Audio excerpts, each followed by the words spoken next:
City Clerk, please take the roll call. Councilmember Jeans? Here. Councilmember Ross? Here. Councilmember Holloway? Here. Councilmember Mayhew? Present. Councilmember Lissay? Here. Councilmember Sundwall? Here. Councilmember Shepherd? Here. Mayor Larson? I am here. Councilman, I have a motion and a second to approve the agenda as presented. So moved. Second. I have a motion and a second to approve the agenda. Is there any questions? Councilmember Sunwell. Yes, need to add an agenda item to discuss the Town hall. town hall meeting. Okay. Second.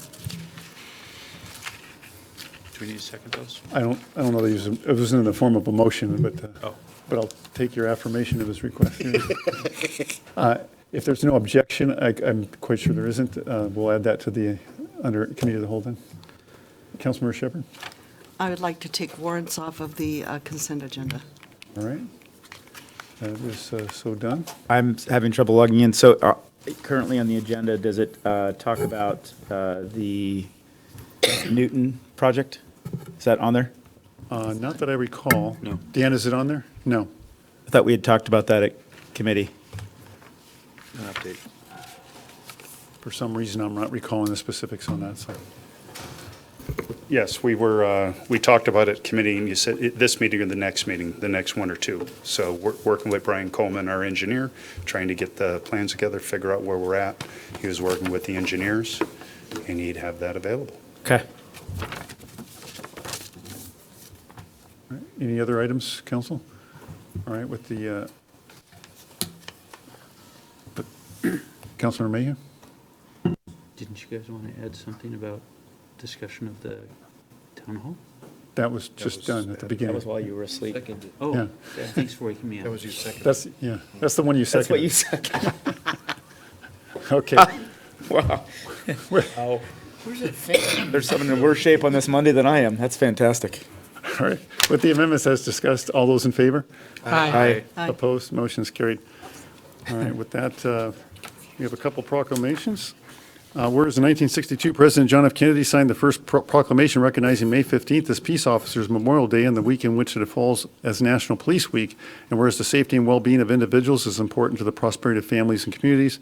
And whereas police officers throughout our communities are dedicated to protecting and serving neighborhoods, schools, and families. And whereas police officers risk their lives each and every day to ensure public safety and enforce the laws of the land. And whereas the city of Snoqualmie values the courage and devotion of our local police, as our collective prosperity depends on the integrity with which our law enforcement officers maintain peace and security. And whereas National Police Week and Peace Officers Memorial Day are opportunities to honor officers who have fallen in the line of duty and recognize the sacrifices made by the family of those officers and the family of those who continue to protect and serve our communities. Now, therefore, I, Mayor Matthew R. Larson, do hereby proclaim May 12, 2019 is National Police Week, and May 15, 2018 is Peace Officers Memorial Day, and publicly salute the service of law enforcement officers in our community and in the communities across the nation. All right, Chief, you want to accept this on behalf of the department, please? Why does it say 2018? Thank you, sir. Oops. Thank you, Captain.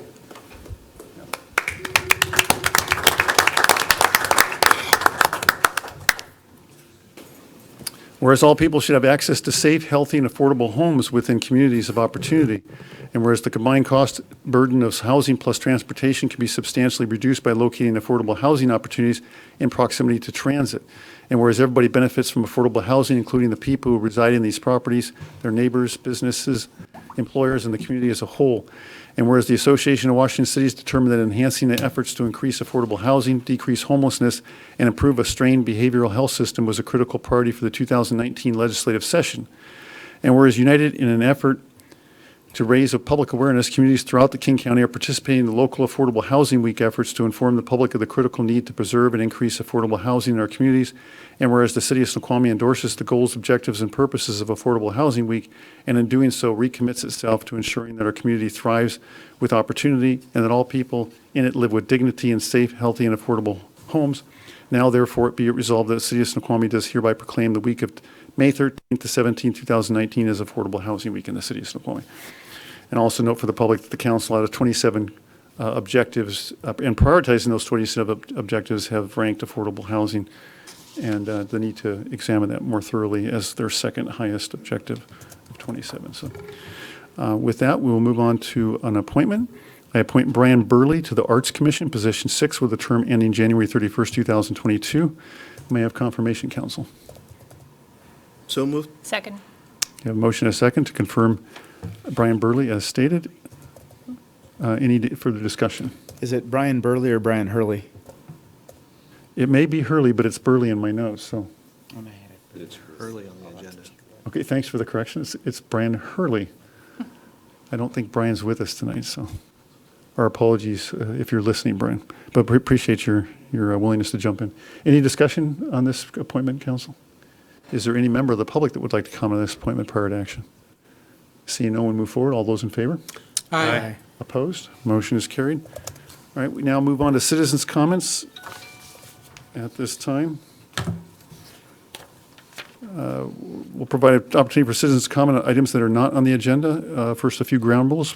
First, Snoqualmie citizens who are not present have a right to have their elected representatives perform their duties on behalf of the city in an efficient and orderly manner. Therefore, comments for those present will be limited to 3 minutes each. Second, please wait to be recognized. Come to the podium and state your name and address for the record. 3, direct your comments to the council as a whole and not to individual members. In order to protect the privacy rights of employees and protect the members of public from legal liability, please note that this is not the appropriate venue to make complaints or accusations about an implied or named city employee or agent. Such oral comments will not be allowed but can be submitted in writing to the city clerk. Fourth, please note that this is not a time to ask questions of the council or mayor or staff or to engage in debate. The council will quietly and respectfully listen to your concerns. And last, please respect the decorum of these proceedings, as all due respect will be afforded to you. So with that, is there anybody that would like to, well, actually, I have one sign up, William Donaldson. So William, if you'd like to speak, go ahead. William Donaldson, 8203 Park Avenue Southeast. It's tourism season in Snoqualmie. This is a time of year when every one of us should stop to recognize just what it is that encourages visitation to our streets and to our local businesses. Tourism like this is extraordinary to the region. It also represents fantastic opportunity for growth. And it is this opportunity that has myself and many others of this town concerned. This government has shown time and time again that it is anxious to expand, and perhaps expand with such haste that unwanted side effects are procured. Within the city's limits lies the greatest area of developable space within one of the most affluent counties in the wealthiest country on earth. We know it as the Snoqualmie Mill Site. Not only is this land vast, but it is rich with life, nestled within a beautiful valley overlooking many of the most gorgeous landscapes that can be found in King County. Great attention and careful planning have already been invested into this site, but I'm left wondering to what end and by what means. Every one of you is no doubt aware by now that this mill site is home to some of the most dangerous environmental contaminations that we're aware of. Polychlorinated biphenyls, which are neurotoxic industrial waste that have been dumped there in vast quantities and buried beneath the earth by the Weyerhaeuser Company decades ago, left to contaminate the surrounding community and natural water supplies for an untold interval. I was disturbed to discover this history, and further still to find construction plans which draw public roads directly through quarantined zones, strip malls and living units on top of existing wetlands, all planned in the near future, seemingly without any intention of cleaning up this environmental catastrophe. Meanwhile, some of you are advertising on your campaign websites that you advocate responsible development. Now, does this planning, in your eyes, constitute responsibility for the environment we all live in, or the health of this city's residents? We know the nature of these chemicals. We know they can cause brain damage to humans and other animals. We know this site resides within the floodplain, and we can be sure that these chemicals are permeating our soil, washing into the Snoqualmie River, and affecting every life form between here and the Pacific Ocean. These toxins affect seafood populations, groundwaters, and sewage. It was the ancient native societies that taught us not to think of our own livelihood, but the livelihood of those living 7 generations from now. Do we intend to leave them a contaminated community because we couldn't be bothered to undo the mess that was left behind by those who came before them? I don't believe these generations of people are being represented on this council or in this government. That's why I, William Donaldson, am announcing my candidacy for Snoqualmie City Council. When elected, All right, William, thank you. If you could wrap it up, please. one moment, please. When elected, I will represent. William, I'll tell you when there's one moment, please. So if you could wrap it up in like 3 minutes. Jody, he can have Okay. more time. If you could please hand it, William, you're done. Thank you. Thank Thank you, you. Mayor Larson. You can submit your comments to the city clerk. Thank you. All right, is there anyone else who would like to speak? Yes, sir. Richard. Richard Scheel, 6701 West Crestview Loop, Southeast. And two items I just wanted to mention. I don't know if council is looking into or not, but I haven't seen it on any agenda items or anything. One was the status of the two-story building being built next to the Hampton Inn. I know we've all seen that work seems to have stopped there. Plenty of, I suppose, rumors on Facebook, people talking about that the developer had, I don't know, somehow stopped paying subcontractors or something. Anyway, hopefully someone's looking into that and not going to have it just sort of sit there for a long time.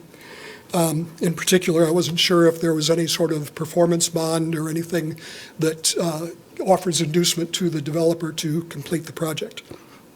And the other item I wanted to bring up was, I was thinking about Sandy Cove Park, and I know there are a number of actual separate things kind of going on near there. There's both the Sandy Cove Park has plans for improvements, and also the Riverwalk going through there, and the Sigillo property being worked on.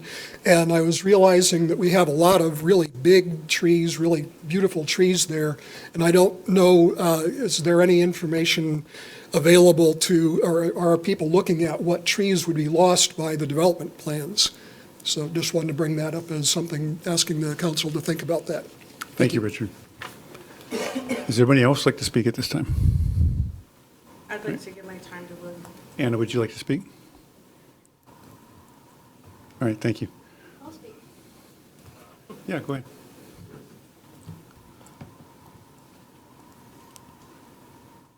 I'm Casey, live up the road. Casey, could you pull the microphone a little closer to you? Thank you so much. I live at 8476 Southeast Rennig, just right up here, and wanting an update on our road. We don't have any current project. I know a couple of you have swung by, seen how awful our road is. I don't think it's part of the Newton project, if we're all opposing that, but if that goes through, when could our road be fixed? Those two cul-de-sacs over there. And then I'd also like an update on the parks for downtown Snoqualmie. Okay. Dan, could you raise your hand so she could see you, please? I know, Dan. You can get some of your answers right there if you'd like. Cool. Oh, the name again. Joe didn't quite know. See, Davis. Thank you. Yep. And then are we going to talk about Newton at the end? The Newton project? Refresh my memory. Was Still that in added to the committee. topics? Oh, I'm sorry? That's still in committee. Okay. Oh, it'll probably be in the next council meeting in a couple of weeks. So, I'm sorry, guys. I don't want to open this up for a Q&A. Did you have any other comments? You have a couple more minutes if you'd like to. No, I guess just that we oppose the Newton project, and I know a bunch of my neighbors. One guy says that the Newton project would also connect the ridge to downtown by 2035, that's part of the project, and I hadn't heard that before. And also, part of the Newton project would take away some of his property, so I know a lot of property disputes are out there for the Newton project, and I just want to know why we need one, why Newton project needs to happen. Okay. And plans for sidewalks. We desperately need sidewalks down here. Ours are a mess off Newton, and all downtown they're a mess. And while I'm at it, might as well. 384th, the road back here, has no sidewalks. And we have friends that live off that road, and trying to bike on there, even if you see families walk, it's such a dangerous road to walk on. So they need some sort of sidewalk or speed bumps, because everyone speeds down that road, or some sort of project for that. So that's it. Great. Thank you so much for your comments. Again, please talk with Dan or some of the public works staff for questions too. All right. Is there anyone else that would like to speak at this time? All right. I'm just going to make one thing perfectly clear as we get into campaign season here again. In all the years I've served this city, and any time that I've been at, with this gavel running a council meeting, it's just the number one rule of me, or a pet peeve, to not have campaigns and politics come into these chambers.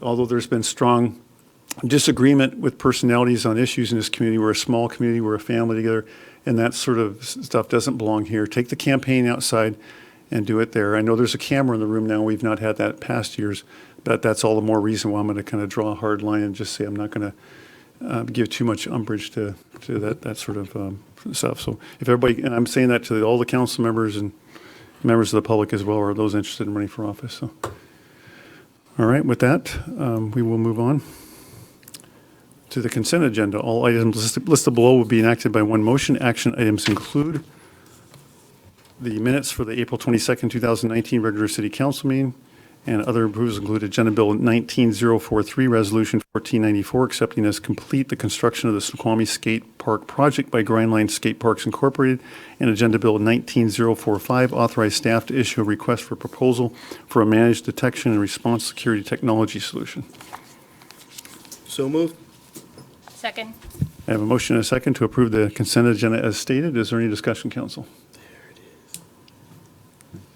Is there any member of the public that would like to comment on any of these items prior to action? Yep, Mark, go ahead. Mark, if you could please come to the podium, and state your name and address for the record, please. Mark Jocelyn, 425 Southeast 5th Street, North Bend, Washington. I'm not a Snoqualmie resident. Just very curious as to what constitutes a managed detection and response security technology solution. That's all. Thank you. All right, thank you. And I know you're probably not going to answer my question, but you did invite. Yeah, the council may choose to speak to that. Maybe they have questions too, but otherwise, we're here to respectfully listen to public comment, not necessarily to engage in a debate and back and forth with them. So, all right. I'm sorry. PJ, it's on the consent agenda, PJ, so, yeah. If there's no other questions or concerns, then all those in favor? Aye. Aye. Opposed? Motion is carried. All right, with that, we will move on to ordinances. Community Development Committee, Agenda Bill 19035, ordinance adopting plat procedures. Mayor? Code of- I'm sorry, go ahead. You skipped my group? Parks and Public Works? Yes. I do that when I get to reports. This is under ordinances. Okay. All right, Community Development Committee, Agenda Bill 19035, ordinance adopting plat procedures code amendment. This is only for introduction tonight. However, if I could ask you to read the, This is not, this is. oh, I'm sorry, it's for action tonight. Thank you for the looks. All right, go ahead, Jason. Or, I'm sorry, if you could read, the summary statement was written last time, so if you could just read the motion at this time. Move to approve ordinance 1213. adopting plat procedures code amendment. Introduction April 8th, 2019. Action April. I'm not looking at. May 13th. Let me start over. Move to approve ordinance 1213. adopting plat procedures code amendment. Second. Motion and a second to approve Agenda Bill 19048 as stated by Council, I'm sorry, Agenda Bill 19035 as stated by Councilmember Mayhew. All right, Councilmember Mayhew. There's a revision to the ordinance wording that was attached to this agenda bill at our last meeting that incorporates changes that were discussed at that meeting to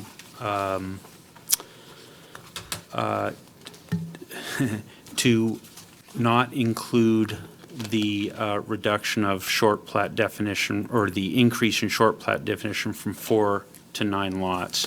It's been passed out to each of the council members, and all the changes are highlighted. Okay. So if the chair, Councilmember Lissay? I have a question. The highlighted includes a removal of section 17. That seems to be different than a change from where we had followed the planning commission's Councilmember recommendation. Lissay, could you pull the microphone a little closer? Or just pull the whole mic closer? Thank you. I can do that. I can talk loud, too. There you go. Can you explain what that change is? Because I don't think that relates to the 4 lots versus 9 lots. Sure. So what you see in there is staff's creation of an amended ordinance that would not do, as Councilmember Mayhew noted, would not change a short plat from 4 to 9 lots. So to do that, we would remove any reference to that occurring. In an ordinance, what you see is we amend certain sections that need to be amended. And so you'll see sections in there where we made it, where if they're cited, that's how that section would subsequently read if the council adopts the ordinance. Removing the short plat lot threshold part would eliminate the need to change the section cited in section 17. Therefore, that section can go away. The code section that it references will continue to exist as it is written today. Mayor, Councilmember Mayhew. just, for clarification, the motion that I made, is that to adopt the ordinance prior to these amendments, such that a motion needs to now be made to incorporate these amendments? From what I heard, yeah, I think you were going off the original, so. In that case, I move to adopt the amendments to the proposed ordinance as marked in what was handed out. Second? All right, motion and a second to adopt the amendments as stated by Councilmember Mayhew. Any discussion? All right, Councilmember Sunwall and Councilmember Shepherd. So just to, I apologize, I was gone for this meeting. Can somebody give me maybe, Mayor, can you give me the quick? Okay, so you want that, because I've been trying to get Jason to do the presentation for the rest of the Jason. council members that weren't at the meeting, Well, but I'm trying to understand why the council came to the conclusion of going from 9 to 4. I'm not disagreeing or agreeing with it. I'm just, So let's just do this, if I could suggest. Let Jason do the full review that he wanted to, so everybody has the benefit of that. I don't think it matters whether we do that full review under the motion that's currently on the table for the amendments or the original motion. So let's do that. So Jason, why don't you run through your presentation, and Get my then we'll come back for Q&A. slides up here. So Maybe this will answer some of the questions. I will jump ahead a little bit here just to hit the summary for Councilmember Sunwall.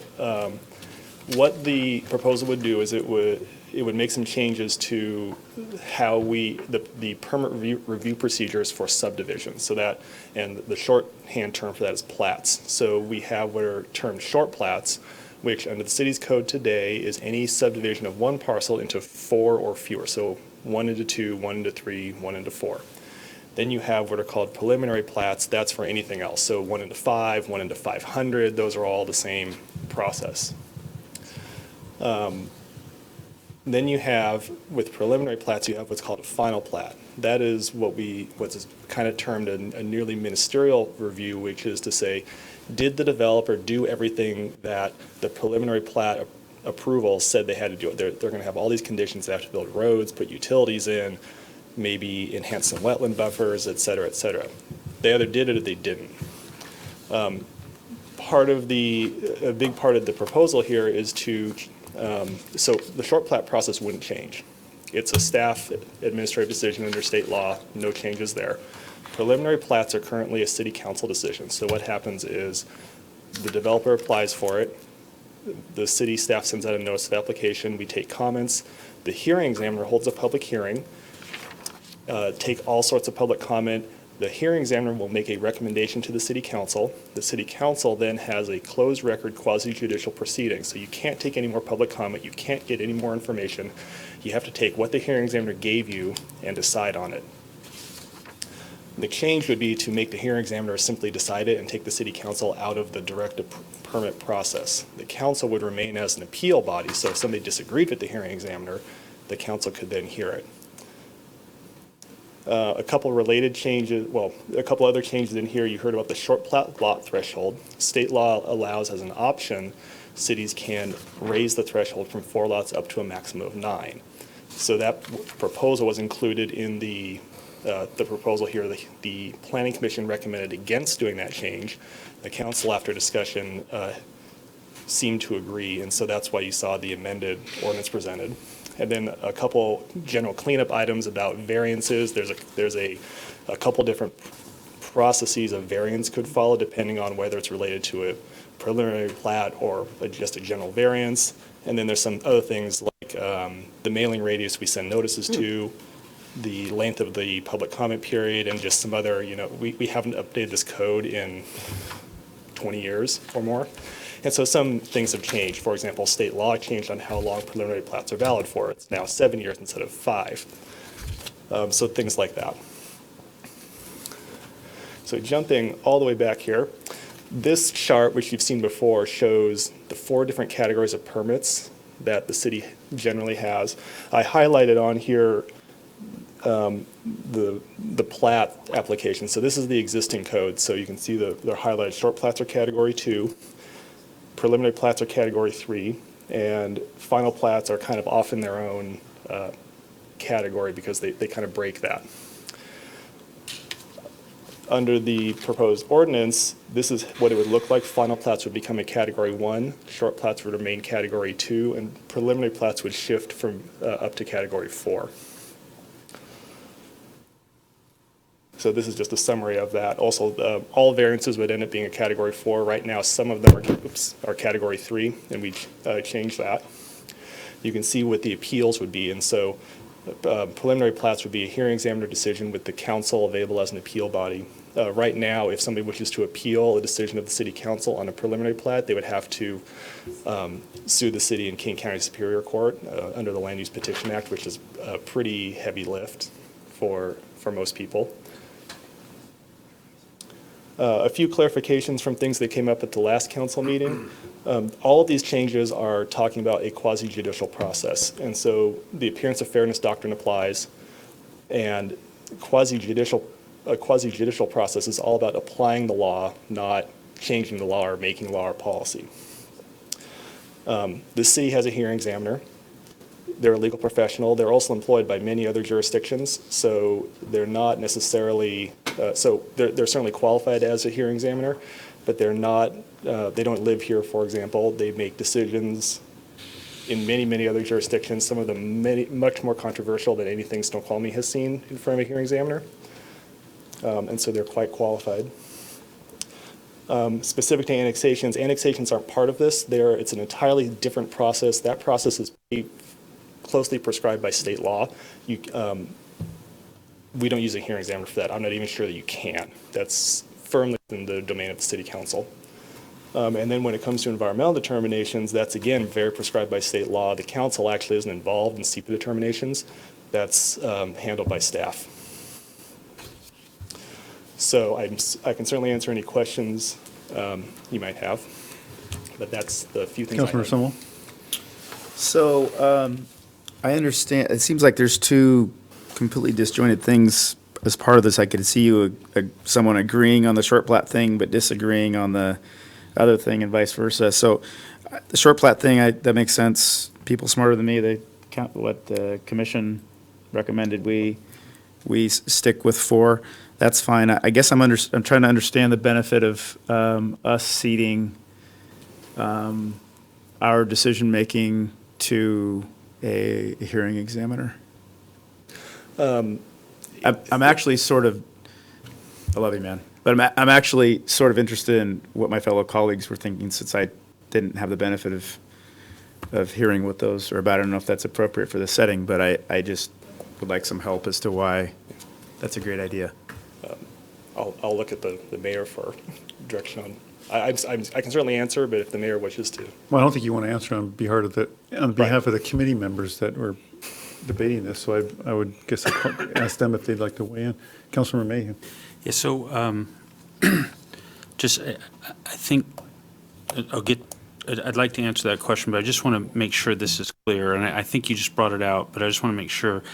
I'm sorry, Councilmember Mayhew, the city clerk was reminding me as a matter of protocol, we're to ask for comments from the public prior to the deliberations, so I'm going to, if you don't mind, I'm going to stop at this time and ask if there's any members of the public that would like to comment on this item prior to discussion action. Richard, go ahead.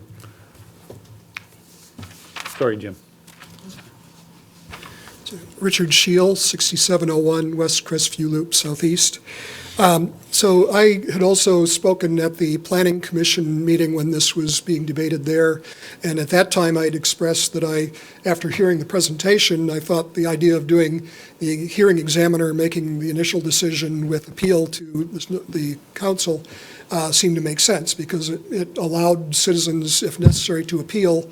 It wasn't as big of a barrier.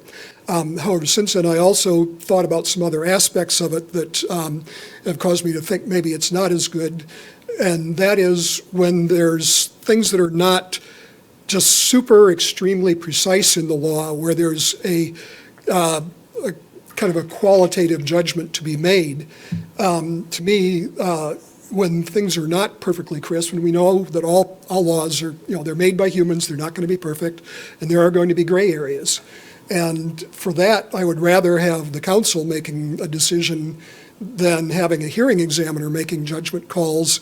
And I think Jason had already covered one that I wasn't sure of, and that comes with things like variances, because I was thinking like the hotel, where the council, making the decision, even though I disagreed with the decision the council made personally, but at least it was made out in front of a lot of the public, and the decision to allow it to be close up to the parkway.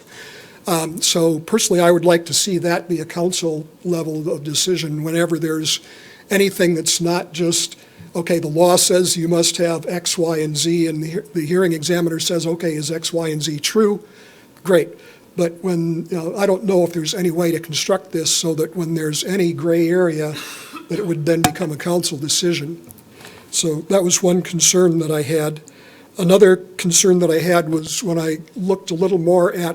Richard, I'm sorry, if you ran out of time on the second concern, but you could submit comments to Jody if you'd like at this time. Okay, thank you. All right, thank you, sir. Is there anybody else who'd like to comment on this item prior to possible action? All right, seeing no one else move forward. Councilmember Mayhew, if you could continue, please.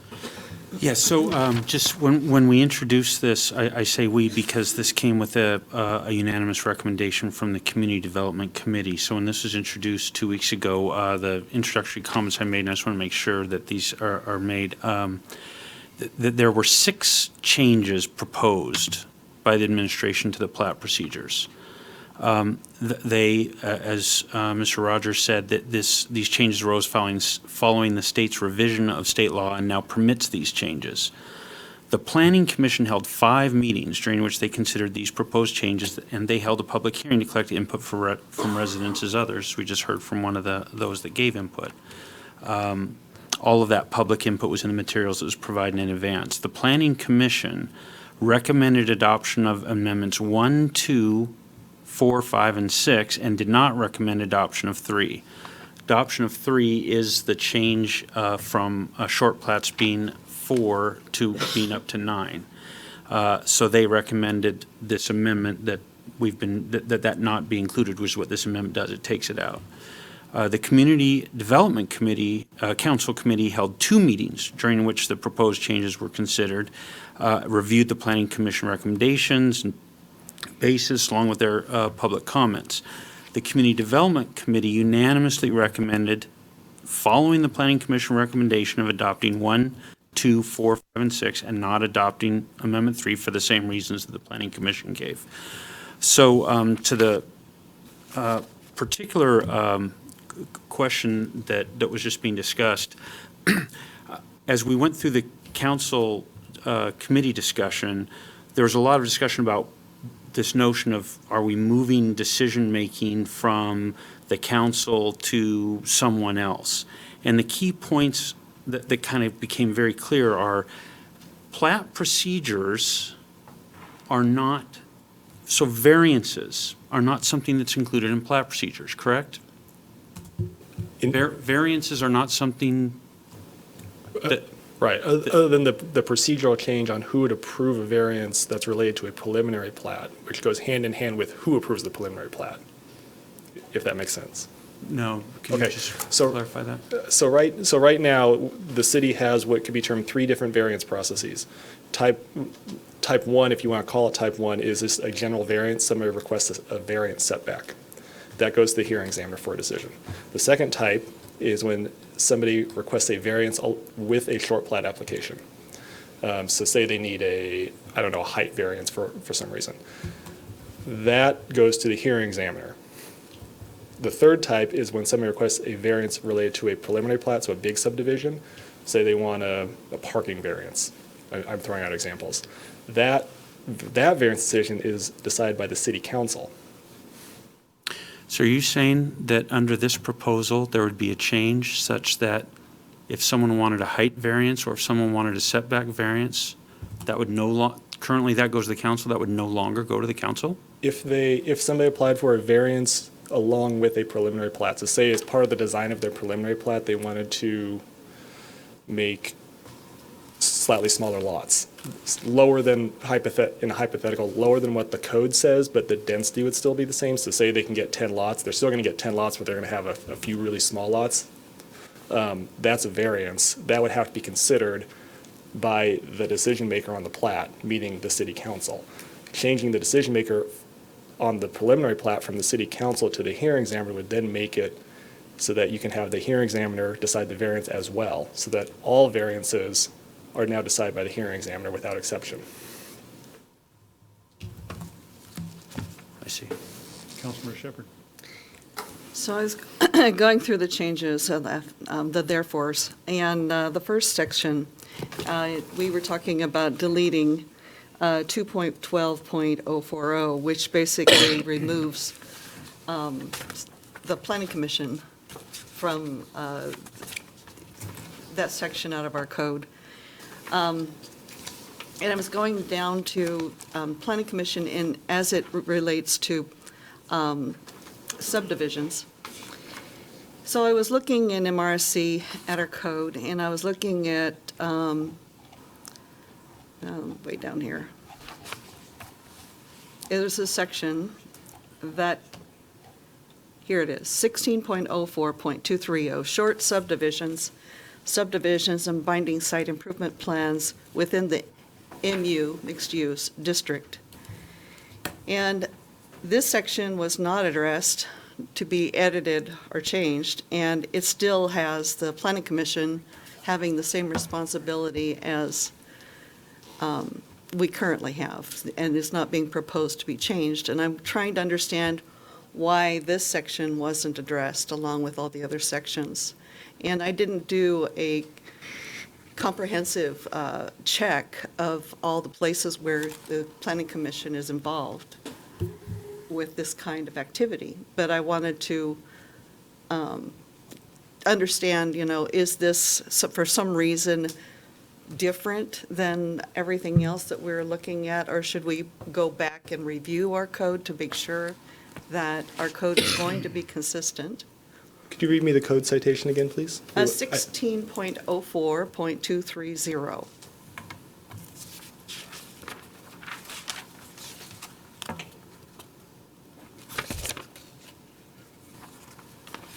And 1604, excuse me. And so while you're looking that up, I just want to say I am not inclined to support this simply because I've looked up hearing examiner decisions, and they seem to always support whatever staff has recommended. I wasn't able to find an instance where a decision was not 100% behind whatever staff had recommended, and I'm a little concerned about the lack of number of people that are engaged in making these decisions. I don't think that these are black and white decisions. So I'm not supportive of this agenda bill.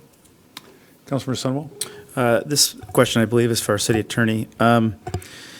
If we left everything as it is now in terms of who sees what and who reviews what, do we always have the option, if we want to in a particular case, for whatever reason we deem, to kick it to an examiner? No, not if the code provides for the. So we would have to make a decision, and then the appeal process becomes the examiner. Well, or in some of the cases, the appeal process comes to the council from the examiner. In the most general sense, what the council does is the council sets the rules. You adopt the ordinances, you set what the procedures are, and then you as the council decide what the process is, whether the council is going to decide every time, or the hearing examiner is going to decide every time, or staff could decide every time, but it's once you choose, that's what you choose. And while the council can always change the code again, anything that is, that's applied for and vested to that code gets to proceed under that code. I guess I'm confused a little bit by the categories.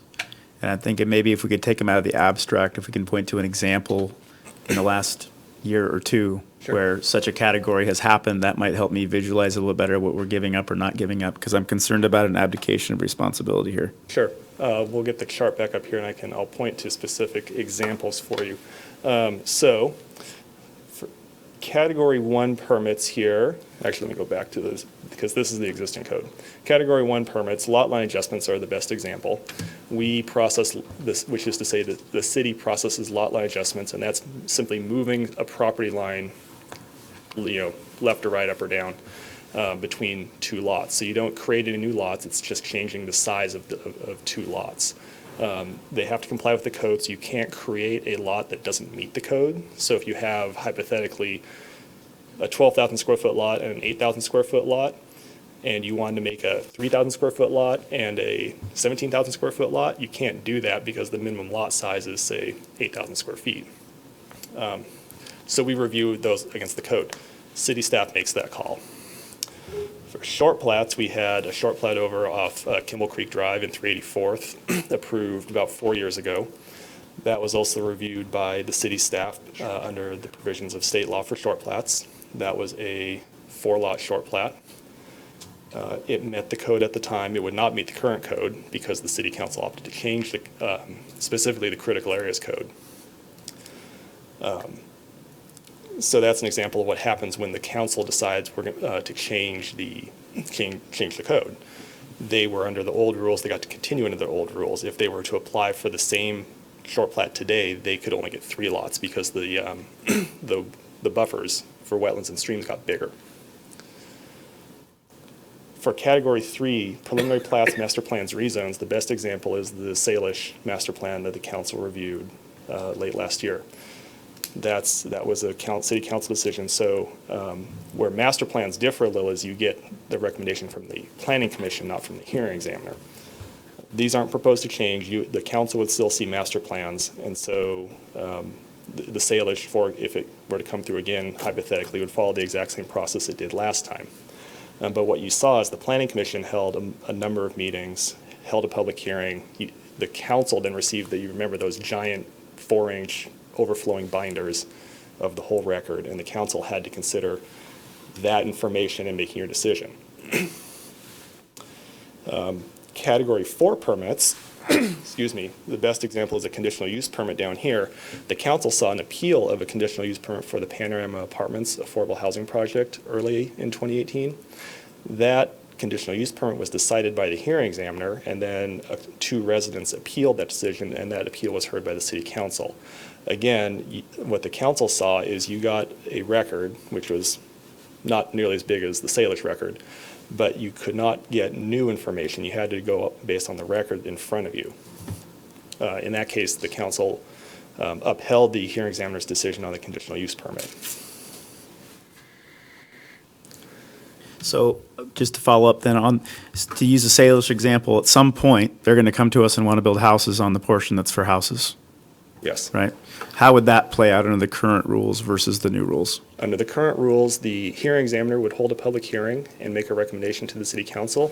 The council then get another binder with all the information the examiner took in, the various studies, the public testimony, et cetera. You get findings of fact and conclusions and recommended conditions, same as you saw for the Salish. The council would then get to decide on that under the current code. Councilman Rossi. My fellow council member brings up a really good point in understanding what's going on in the. Which council member was that? Yes, all of them so far. He was saying something nice, so he didn't want to be specific. I was trying not to be specific. But there are a couple things that are different here than what was reviewed by the Community Development Committee. First and foremost, deletion of Section 1, where on page 3, that references Section 12.12.040, as Councilmember Shepherd has pointed out, is new. It's not something we had in front of us during committee reviews, and it's that chapter is regarding the submission of plats and plans for subdivision, that it points those or directs those towards the Planning Commission for its recommendation and report. it looks as though it's being replaced by one that doesn't, that, in terms of applicability, that we didn't debate, we didn't have a chance to review. The other thing I've noticed is that the chart, although on the screen and the ones in our packet, indicates pre-decisions and decisions by hearing examiner or planning commission. The ordinance seems to have eliminated the planning commission altogether. I don't think that was the intent, to eliminate them altogether. I think it was a matter of, there was a process. And I'm going to take it, I think what I'd like, instead of mumbling, I'm going to say that I think this needs to go back to committee to fully review the ordinance as it exists and to look at those items to make sure they are applicable. So if I use my chart, I'm going to move to refer, it's a priority, it's a higher rank than the amendment, so we can do this. I'm going to move to refer the Agenda Bill 19-035 back to the Community Development Committee. Second. Motion and a second to refer back as stated by Councilmember Lissay. Any discussion? I guess part of an action on that, I would ask to give Jason an opportunity to respond to the assertions made about revisions since the committee meeting or between the approval of the committee meeting and tonight. Sure. I would respectfully disagree about the deletion of 2.12.040. You'll note it's specifically cited as a code section in Amendment 6 in the Planning Commission's recommendation. And attached to that would have been this big exhibit which contains all the strike-through and underline additions recommended by the Planning Commission. And one of those, the very last one, F4, says delete the section. So it was noted by the Planning Commission and specifically recommended. The reason for the deletion is that the city's current subdivision process does not send subdivisions to the Planning Commission and has not for many years. So it's a superfluous code section at this point. Councilmember Shepherd pointed out there is an additional code section that I simply overlooked that would also need to be amended. How we address that isn't something I'm prepared to answer tonight because I would need to consult the city clerk and the city attorney as to the exact mechanics of that. But now that's at our attention, we can deal with that. Yeah, sorry. So when I say respectfully disagree, it's because I don't think it's been hidden. It's been in the packet since the Planning Commission. So maybe I didn't draw sufficient attention to it because staff considers that a general cleanup item. Because, like I said, we haven't sent subdivisions to the Planning Commission for many years. Point of order, isn't deliberation a council deliberation? I'm not sure it's to our benefit to get into these discussions of he said, If there's she said, assertions yeah. made about actions that staff took, Councilmember Holloway, I'm going to give staff an opportunity to at least respond to the assertion and Well, I pull back the idea that it was hidden. I didn't mean to imply that. That was inadvertent. But I do revert back to I agree that it's a, council needs to deliberate this. It should happen at committee and then return to council. And from what I heard, it sounded like Jason was saying that he didn't quite catch some of the details there, and you'd probably welcome an opportunity to go look at that a little further too, isn't it? Sure, I could certainly do that. I just wanted to respond to at least to this has been in there. As to whether the council believes it should go back, that's certainly up to the council to decide, and I won't address further that. questions. Councilor Mayhew? Yeah, I just want to make a point. I think, Mr. Rogers, Jason, the council has been extremely pleased with the job that you've done throughout this, and please don't take away any. I know that Councilmember Lissay has been very pleased with how you've done this, so please don't draw the wrong conclusion from that. I know we're all very pleased with how you're doing this, but as you point out, there's some things that are on the minds of some of the council members. You've just brought something up that I think you think might be worth a little more attention. So I think that's just, those are good reasons to send it back, and it shouldn't be viewed as any kind of sign that you've done a poor job. That is not what we're saying. No, don't take that way. Yeah, these are pretty important procedures for significant land use decisions in the city, so I'd rather have council members thoroughly understand what they're voting on before we do that, so. I would like to get it. There's nothing time sensitive about or urgent about this, right? So. No, I would like to get it right, not done in a hurry. All right. Is there any further discussion then on the proposed motion by Councilmember Lissay? Councilmember Shepherd. One thing that I noticed as I was going through some of the language. Councilmember Shepherd, we're not discussing the agenda bill in its contents anymore. We're simply debating the motion that's on the floor, which is, should it be remanded back to the committee for further review? Can I mention something that I'd like to have To have them review. considered? Okay, continue. Okay. So one of the things that we've kind of heard is everything is black and white, but I'm noticing that some of the language in our municipal code does talk about there is some latitude of decision-making. I would like to have some of that brought along with some of the deliberations in our committee, if that's possible. There are some shades of gray. Were you the one that said everything's black and white, Jason? Who said that? Or cut and dried, or Who said that? something like that. No, I don't think that's what staff said, but I'm recalling, perhaps it was me or one of the council members pointing out that when the council sits in a quasi judicial capacity, its job is to apply the code provisions as written to the application in front of it, and the council doesn't have the kind of policy latitude that it typically does for legislative decisions, even though the council's constituents may be wanting to lobby the council members on exactly those things. And so it sets up a tension in the decision-making process that is often, and is recommended by WCIA, the city's risk insurer, is often avoided by referring it to an impartial hearing examiner as a decision maker. But we try our best to make the codes we draft for the council black and white, but yeah, there are always things that aren't black and white.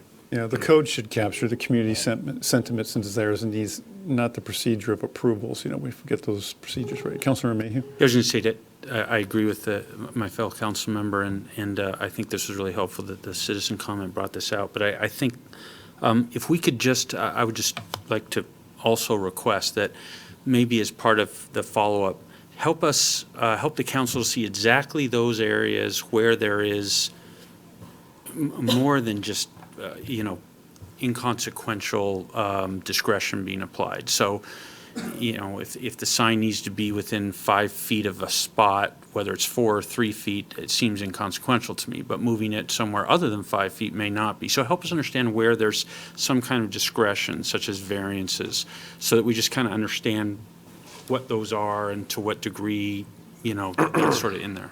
To the extent you can. I'm chuckling a little because this is going to take a while. The process, for better or for worse, can be somewhat complicated when you get into a lot of the details of developing any particular piece of property. But we can certainly go through all that and try to pick out some good examples for the committee and the council. All right, if there's no further discussion, all those in favor? Aye. Aye. Opposed? All right, this agenda bill will go back to committee for further work and review. Thank you. All right, we're moving on to Finance Administration Committee, Agenda Bill 19048. Ordinance amending Ordinance 1210, adopting the 2019 to 2020 biennial budget. This is only for introduction tonight, so if you could just read the summary statement, please. Susan, get it on the screen. Beginning February, or just read the motion? No. The summary statement, please. Summary statement. Beginning of February 8, 2019, a severe winter storm, the snow event, disrupted services and caused hazardous driving conditions. The mayor declared a state of emergency and the council ratified the declaration. In response to the snow event, the city of Snoqualmie incurred expenditures of $268,031. The intent of this ordinance is to amend the 2019-2020 biennial budget to cover snow event expenditures out of the contingency reserve fund. Second. That's not No motion, it's for introduction tonight. I have a motion, yeah, I'm sorry. Yeah, there's no motion. Again, council, this is only for introduction tonight. However, there's time for any questions or comments. Is there anyone from the public that would like to comment on this item prior to possible future action? Richard, go ahead. Richard, I'm sorry, I probably should have reminded you again, just 2 minutes if you could. No problem. Yeah, this will be pretty brief. These are more kind of detail items. So Richard Shield, 6701 West Crestview Loop Southeast. One is I noticed in the staff report section in the budget, it has an amount that's twice the dollar amount that's mentioned in the other parts, and I wasn't sure Because, I know there were parts that were talking about moving money from contingency fund to, I guess, streets fund or whatever. And so I'm assuming it has to do with that, but just seemed odd. That seemed like should still net out to the 200 and some. More importantly is, I think, I just wanted to, again, remind council members to think about what's the status of the contingency reserve fund balance, and how is that balance holding up compared to what things we were thinking about when we were doing the two-year budget in the first place. If we're in great shape, hopefully, then wonderful. If it's getting dangerously low, then we'll have to think about, do we take money away from somewhere else someday? Thank you. Thank you, Richard. And thank you for taking the time to write down your comments on the previous item. Jody will make sure that gets copied and distributed to the council. Anybody else like to comment on this item from the public? All right, seeing no one else move forward. Any questions, comments, council? Councilor Sunwell. Of this $268,000, is there any money that we will get from either federal or state sources on this? Or maybe Nicole can find a grant for us? I'll ask our emergency manager, Mark Carrera, to answer, but I believe that the answer is no, but I'll let him elaborate a bit. That's correct. I'm Mark Carrera, Fire Chief and Director of Emergency Management. So we requested quite a few resources from the county that they actually did pick up the tab for. Oh. So the salt and some other equipment that we had in town. But the numbers that are on this document here were not reimbursed from the county or the state or the federal Thank you. government. Okay. Councilor Mayor. Just want to comment for council members' information. Because of the way these expenditures mechanically will work, they'll come out of the reserve fund and they'll go into another fund where they'll actually be spent from. When you move something out of a fund on our cash basis accounting, that counts as a disbursement from that fund, and then when you actually spend it, it counts as another disbursement. So that's why you see a number that's 2 times what you think it should be. It's just accounting for the transfer out of one fund into another where it's then spent from.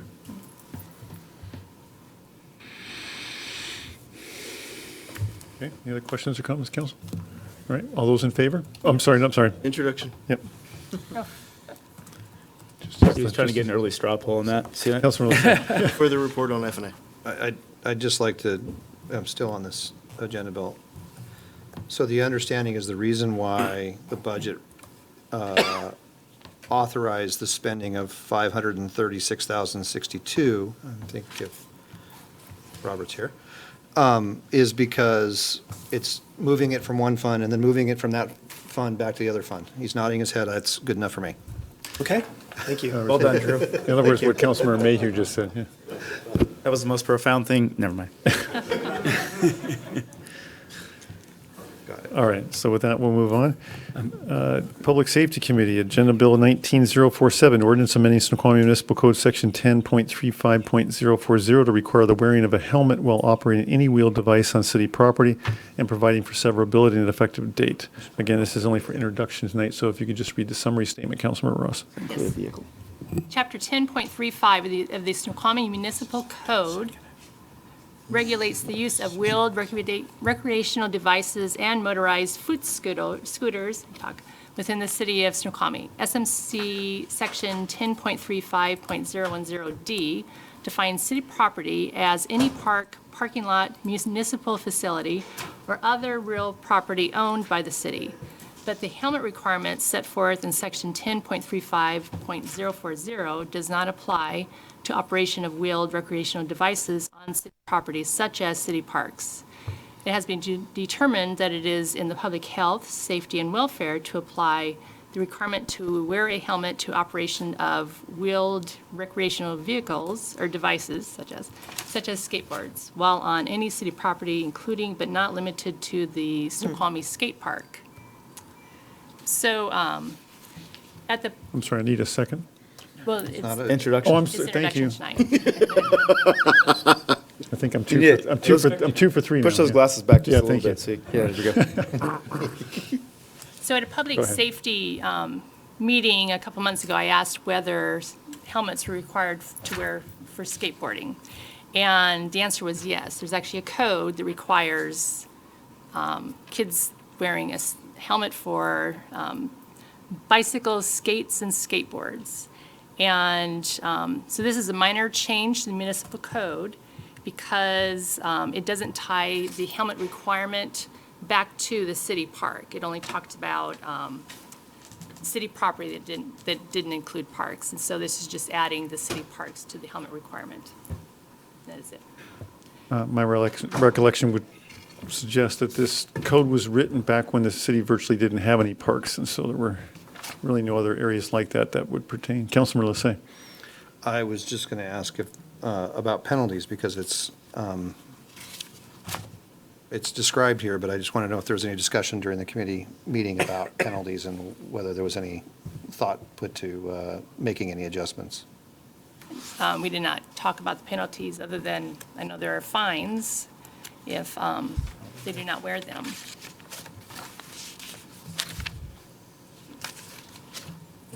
And according to our chief of police, that they will be enforced.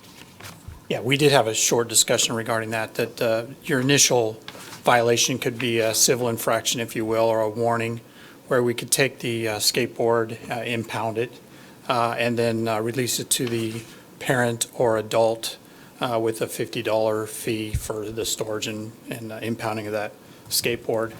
Subsequent violations could be up to a misdemeanor if they continue to violate that ordinance. Councilmember Summerall? So to piggyback on Councilmember Lissay's question, I remember many years ago before the fireworks ban, and this is well before I was on council, but one of the issues I believe the police department struggled with is it was like basically go to jail or ignore it. Like there wasn't this like interim smaller thing consequence that could happen if I was exaggerating slightly, but I just want to make sure that in this you have a small sort of meaningful way to let people know we're not kidding and your option isn't ignore it or spend a night in Issaquah. Yes, we really do. Just as I explained, we have the ability to send the message that it is going to be enforced while taking it as a teaching moment, if you will, by having the warning possibility.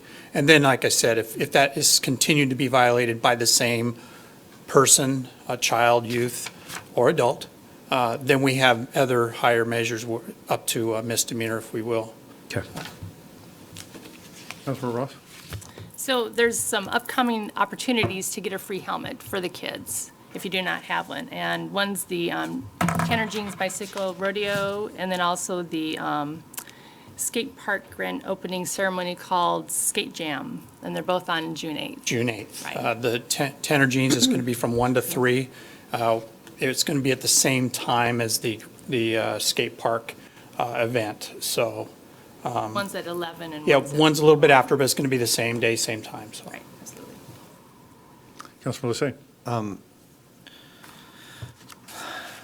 From a consistency standpoint, do we have signage in all city parks or near city property that says you should wear a helmet when operating a motorized scooter or, what was the phrase? Any wheeled device. Wheeled recreational device? Yes, there was discussion also regarding that issue at Public Safety, and there will be, Joan has already been mentioned that she's going to put out a informational packet regarding this section. And of course, whenever you have a new ordinance, you don't really, it's a good time to do that learning phase.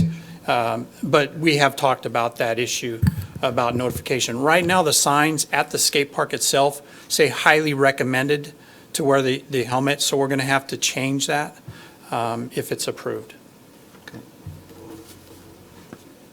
Any other discussion, council? Councilmember Mayhew? I focused on the wrong part of this. I didn't fully understand what was being changed, and I thought, but I focused it, am I right, the way this is worded? That the little kids, like the 3-year-olds and 4-year-olds that have those little lighted shoes that have wheels on the bottom, have to wear a helmet? Because I see them in Safeway, I see them, they're not wearing helmets. Heelys?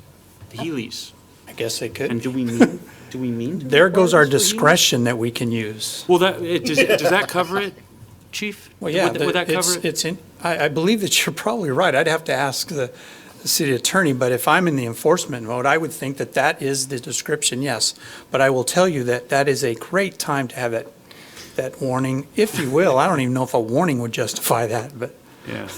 I think you'd want to leave the 4-year-old At alone. time of offense, you were at discretion of, do I enforce or do I have an engagement to tell them? That's right. Without enforcement action to follow? That's true. How many times have you been pulled over for a speeding ticket and they say, slow it down, have a nice day, versus give you a warning versus give you a ticket? They have that discretion in this case too. Well, if everyone's comfortable, I guess I am. I'd hate to be sort of ridiculed that we are making Heelys, or we've somehow made Heelys illegal. For Father's Day, I'm getting you Heelys. You think he doesn't have them already? The other thing is I would just Other pair. call attention maybe for another time, just to be followed up on, maybe the city attorney, 1035-070B1. I think the wording's, I think you may want to relook at the wording. I don't think it's doing what it's intended to do, but maybe I'm wrong. But I don't think that's germane to tonight's decision, so. Councilmember Shepherd. This is just for introduction, correct? Okay. Never mind. Moving right along. Okay. All right, there's no further discussion at this time. This will be taken up in a couple weeks. Is there any member of the public that would like to comment on this item prior to possible future action? Seeing no one move forward, we will move on to the reports. Parks and Public Works Committee, Agenda Bill 19044, Resolution 1495, determining that certain property adjacent to the City of Snoqualmie Water Reclamation Facility and located on King County tax parcel number 302-408-9079, surplus to the city's wastewater treatment and/or other municipal utility needs. It has been determined that a 6.6 acre portion of 30.3 acre parcel with a really long number is surplus utility property. Public Works staff recommends the surplus of this portion of the parcel. Further, as fair market value for rent of the property is 11 cents per square foot, staff requests the option to consider future lease agreements until such time the utility has a need for utilizing it. Need a second, folks. Second. That was just The the summary, he hadn't read the. Move Oh, thank to you. adopt Resolution 1495, determining that certain property adjacent to the City of Snoqualmie Water Reclamation Facility and located on King County tax parcel 302-408-9079 surplus to the city's wastewater treatment and/or other municipal utility needs, and authorize the mayor to sign. Now, Second. the second. I have a motion and a second to approve Agenda Bill 19044, as stated by Councilmember Sunwell. Is there any member of the public that would like to comment on this item prior to possible future action? Richard, go ahead. Richard Seal, 6701 West Crestview Loop Southeast. One item is, I think we should make sure, just out of transparency, that we document how we came up with the 11 cents a square foot, just to make sure everyone understands that it was determined fairly and appropriately. Also, does the budget need to be updated to reflect the lease income? Is the zoning consistent with the usage by the current lessees? I don't know if that's the right term, lessees, I guess. If they do get a new lease, I don't know if anyone really looked closely to make sure that the zoning usage was compatible.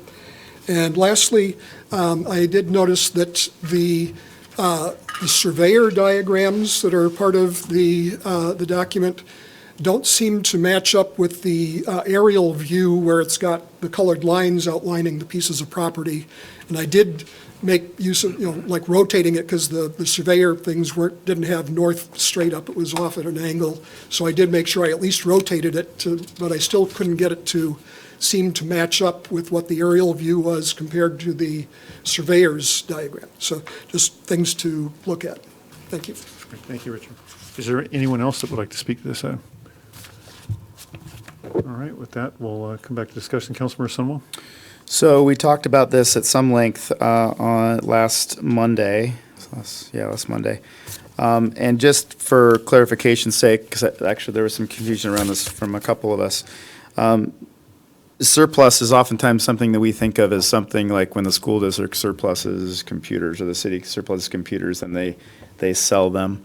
One outcome of surplusing something from a government entity is certainly to sell. That is not what is being asked or recommended in any way, shape, or form. Or surplus simply allows it to be used for a non-city purpose. And the other clarification I want to make is this agenda bill has nothing to do with who it will not be leased to in the future, or even what that cost will be. The 11 cents is a reference point for the future, but this is not about a specific vendor that's there now or may be there in the future. This is simply allows the city to make it available to someone who would like to rent it. We are essentially surrendering for now the ability to use that for wastewater, and we can pull that back in 5 minutes if we need to, although I'm told that we have a little bit more advance warning than 5 minutes on when we have a wastewater problem. Depends on what the problem is. Not talking about your house, I'm talking about as a city, Brian. So, yeah, you cliff noted that very well, Councilmember Sunwall. The 11 cents, we did work with the finance department, and they came up with that number for us. So we did modify it from when we first originated with some of the property. But as you stated, we're not looking to lease, we're just looking to surplus the property. And Tom Holmes is a wastewater supervisor for the city of Snoqualmie. He's right next to the property, so he's been assigned to it, has his eyes on it. So any questions you guys have, we'll be happy to answer or address them. Councilmember Shepherd. So I've noticed from the Department of Health that there's been some documentation about the current user, Gerard, and some concerns about contamination. And I was also, during the meeting that you talked about this, so we already have surplus portion of this property. We just want to increase that amount that's being surplus. So I didn't understand that until the committee meeting. So as far as the lease term, I think the terms that we've been looking at were pretty lengthy as far as how long a lease term can be. And I don't know what the logistics are to end a lease, what the financial consequence might be, or how difficult it might be given the activity of who's leasing the property now. I think that it seems like the reason that we're expanding the area to be surplus has to do with what the current tenant's needs are. If that's correct, I don't know. Tom, we're actually, I think, Point of order. yeah, going a little sideways. Point of here. order. We need this is an agenda bill debating a As I specific tried to lease. articulate, this has nothing to do with any lease that's happened or might happen in the future. This is simply to allow the city to surplus the land. We should not be debating a prior vendor, a current vendor, or a future vendor. Point is sustained. So if we could just stick to the matter in the agenda bill itself. If a lease comes forward, that can be debated on its separate terms, but this is just about whether they would just surplus it for non-city uses. Councilmember Shepherd. So how did we decide how much we wanted to surplus? How did we calculate that? So that's everything outside the fence that's currently fenced in as the wastewater treatment facility. 7.1. So it's, approximately 7.1. Is it 7.1? 7.1 acres, 8 acres, 7.1655 Dan acres. and Tom, if you could address how we determine that. You subtracted the amount we need for our purposes versus. In other words, in the water storm. That's right. So if you look at that aerial. On the comp plans, the water storm, you did a projection in 10, 20 years into the future, Tom, to determine not only current, but future needs and determine you don't need. That's right. So part of the sewer treatment process is having a comprehensive sewer plan. It outlines improvements that you're going to need to fulfill your obligations as you go forward in the future for the next 20 years. On the current acreage that's currently outlined within that zone, that's fenced in right now, not that big red line, that's the parcel that the wastewater treatment facility sits on, the whole red. It's just a piece within there that you see the current treatment plant and where the fence is. If you were to go over there, you'd see a fence it cuts right where Dan's marking it with the red right there. That piece, when you calculate it out, is right around the current size. That would support what you need for the next 20 years without a problem. You could, on that site right there, you could put enough capacity just within the structures that we already have. If you were to make improvements, you could treat all of North Bend sewer just without adding any more concrete, except for one more clarifier. So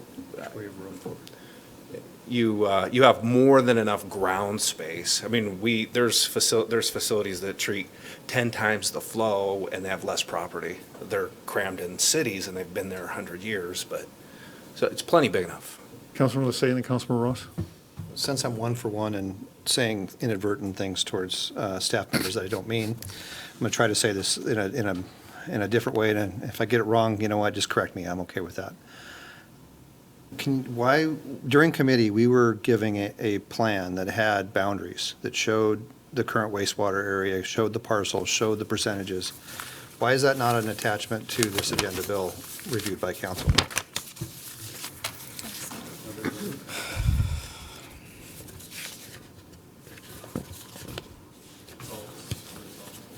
It's not there. Okay. It was a beautiful piece of art, too. Yeah, it was. Very Yeah, clearly The articulated. colorful one? I think it would have explained a lot of what Yeah, you that's the one described. that's the one I thought was attached. Because tonight, all we're doing is we're looking at what we're going to bring back to you, that map that you're referring to when we have leases and things. Right now, we're just surplusing the 7.1 acres outside of the fence line that Tom just explained to you. So that's what this, we're requesting I tonight. understand that, and if I can have a follow-up, Mayor, I understand that in terms of. Do you have the leases. legal description? No, What just I- the map you guys had on Monday. What I'm getting at is if you're trying to describe and respond to the question that is described in words in the council staff report, which was then just asked of how did you determine the area, a map would be a great way to show that here's 15 acres that is unusable, here's 8 acres that we're using, and here's the 7.1655 that's available to surplus. Without that plan, the other council members that weren't at the committee meeting have no basis to You're understand. correct. We can, we'll have to fix that. Bring it Well, there were legal descriptions provided with maps. at the committee. They're not in the At the council committee. agenda. I'm asking the are. city clerk, yeah, go ahead, Bob. The legal descriptions and maps of the different areas are attached to the resolution. If you just keep scrolling down, there. Well, I'm looking at now. Scroll it down. See, I'm Andy, getting good. Andy, can you pull it up in the resolution? Everybody read it, but. Yeah, but Dan didn't know it was in there. We had him. Exhibits to I this. know, I'm 2 for Didn't 2. scroll. So it's the resolution, the second one. Okay, right there. It's on page 10 of 11.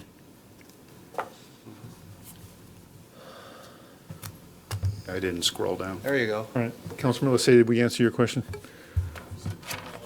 Right there. There you go. I'm satisfied that the map that we saw. Okay, good. I was hoping it was in there. That's you it. didn't know, did you? So, Exhibit to the resolution. yes. Councilman Ross? So my question, looking at the map, how much is already surplus then? So the section that's surplused is, right? Oklahoma. Oh, my goodness. Sorry. I'm not, this is an IT thing. So scroll back down. Stop. This is the current lease that Gerard has. It's already been approved This by is NLS. resolution. This is the one that NLS is using. So And then what, this is a driveway that they share. what is the additional property we're talking about putting in the lease tonight? The dash. Right in here. This piece here,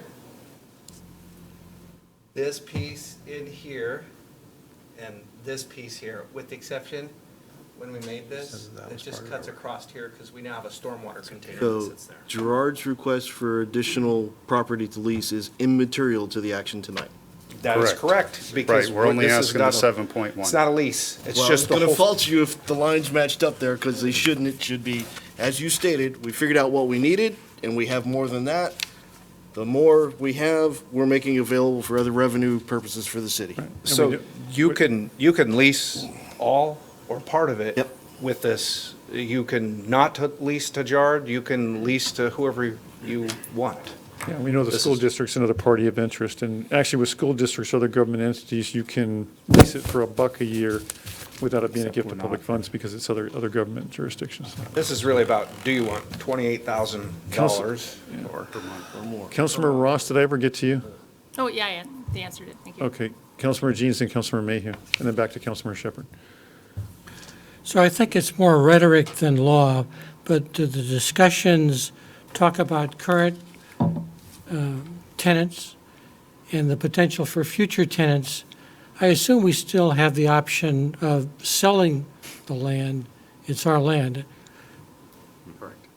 That is correct. You could sell You it. have that option. We would wouldn't not recommend it. Yeah. Thank you. Neither one. Councilmember Mayhew and Councilmember Shepherd and Councilmember Lissay. I have a few questions I'll ask. One, I guess, and then you can maybe come around to me again. But I read the RCW, and I was trying to understand this action that we're being asked to take tonight. And to the point that was just made about selling the property, when we surplus it, does that mean, I'm trying to understand the sequence of events. What would happen if someone wanted to sell this?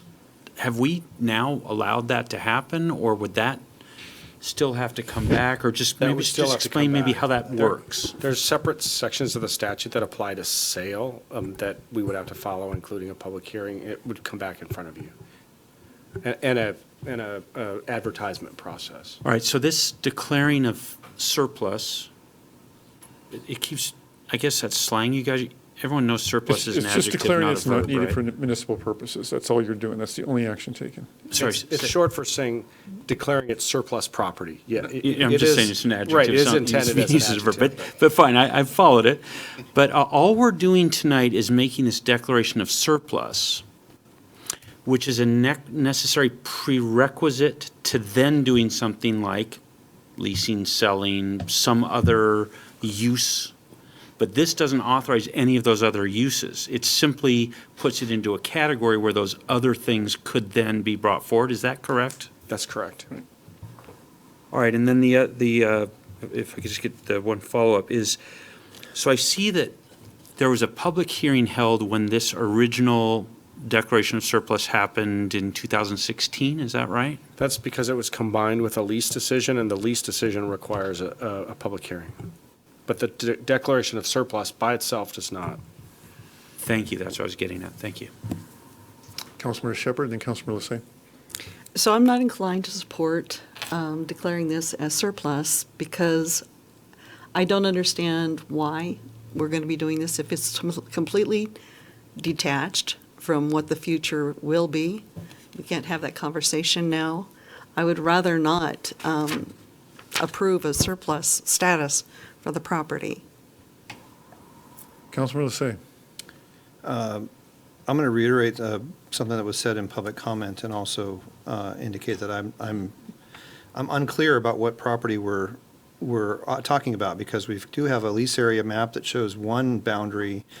We have a colorful map that shows additional boundaries that has references to leases, which I think are relevant to the conversation.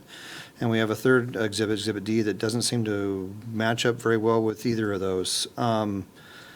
Because of that, I'm inclined to vote against this, so I would much prefer some clarity and some explanation and have it come back to council to make sure that we are looking at the areas that we are talking about surplusing, because I don't see that matching with the survey.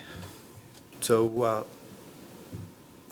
the survey matches perfectly. So I'm trying to figure out where your confusion is. It's called vision, and then when there's a straight line and an angle, and there's a straight line and two angles, it's kind of easy to tell it doesn't line up.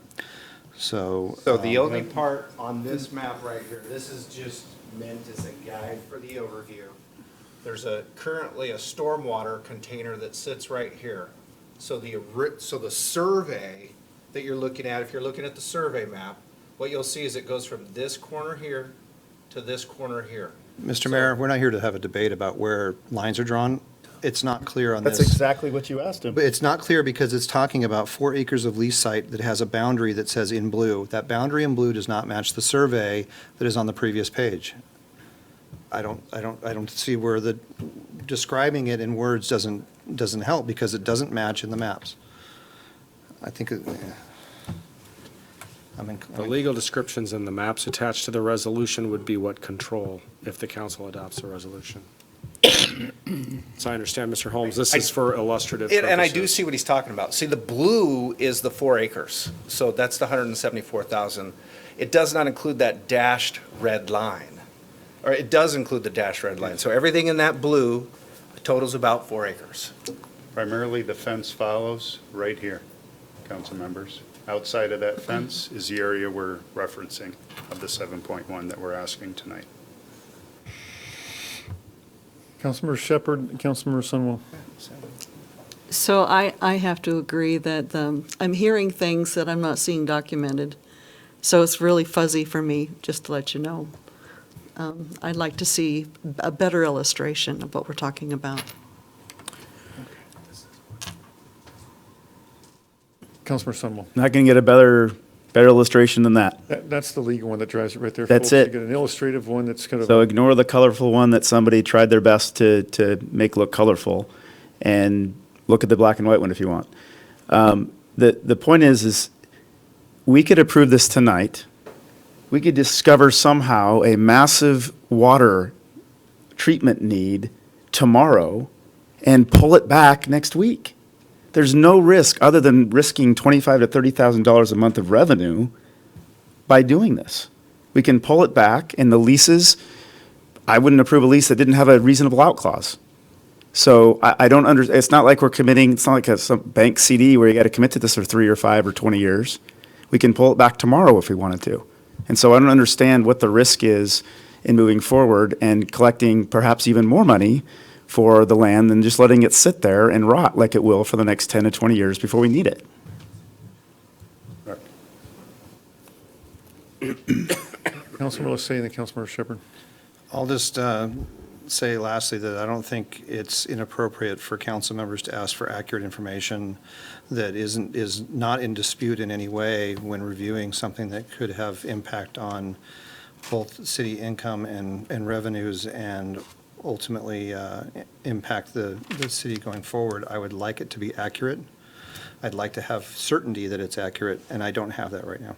Just delete All right, that you've one been- and leave those. Council's been assured by the city attorney and by the staff that and as you know, you, Councilmember Lissay, have more expertise than any of the council members here of how to, that legal descriptions and survey boundaries are what drives it. You have a map showing a survey boundary, and you have a cartoon illustration of a rough approximation that would usually be presented at a 30,000-foot level for decision makers to give an approximation of where properties are. At the end of the day, we just need to trust that the expert staff and the city attorneys know what they're doing. Otherwise, we will never get to goals and objectives if on every innocuous issue we're diving into minutia detail in the weeds. Someone had their hand up down there. Councilmember Mayhew or. For it to be accurate. Sorry, I was just. So throw out the color map. Just refer to the legal description. Councilmember Mayhew. I'm trying to understand, in the motion, it ends with authorize the mayor to sign. I'm not clear what the mayor would be signing. Just the resolution. Just the resolution, okay. Councilmember Holloway. Move to strike Exhibit D from from whatever the hell we're calling this damn thing. I'm sorry, this is just. Second. Conceptual, it has no legal basis. All right, motion a second to strike conceptual map Exhibit D. All those in favor? Aye. Aye. Opposed? Motion is carried. That map no longer exists. Continue. Mayhew, Councilmember Mayhew. So I just, I want to ask my question carefully because I'm just trying to understand things. I'm not trying to poke somebody. Please don't. So the leases, any leases that might happen of this surplus property would come before, well, if I'm hearing this right, there'd be a public hearing and then they'd come before council for a vote. Is that right? Public hearing too. Correct. Yeah. Correct. And the current leases that are there were approved by the council? Correct. Yes. They were, okay, thank you. By And the- resolution. And the surplusing of those prior properties, yeah. All right, and the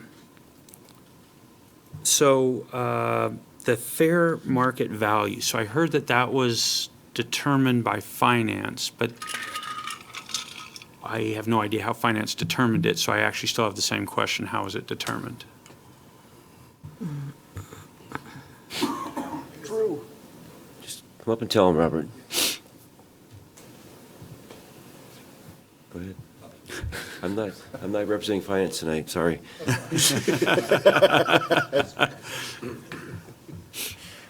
Yep. We consulted with Public Works on the fair market value. So again, this was, Didn't Public Works just say they consulted with you? it was a Worked group together. team effort. We consulted with each other. Where'd we get the numbers from, though? We got those external forces, correct? I mean, Looked at other That's similar, correct. similar properties and what We lease did, rates yeah, were. Drew has the Look at- information. I know he What are the does, but metrics? yes. Yeah, what are the comparables? Yeah. it's market rate. Value, right. We're looking at market rate. And the only reason why it's not in there is because it's going to come back with the lease, with any leases. So maybe I could just clarify, maybe City Attorney, so as part of tonight's action, do we need to state the value, or is that something that we No. state at the time No, of the that would be lease? stated as part of a lease decision. The statute requires So that as we're- part of a lease decision. As part of the lease decision. So the only decision tonight is whether it's surplus to our needs or not. Correct. It's a And binary. anything else to do with leasing or fair values would be another action. Future action. Correct. Got it, thank you. Councilmember Shepherd, and then Councilmember Holloway.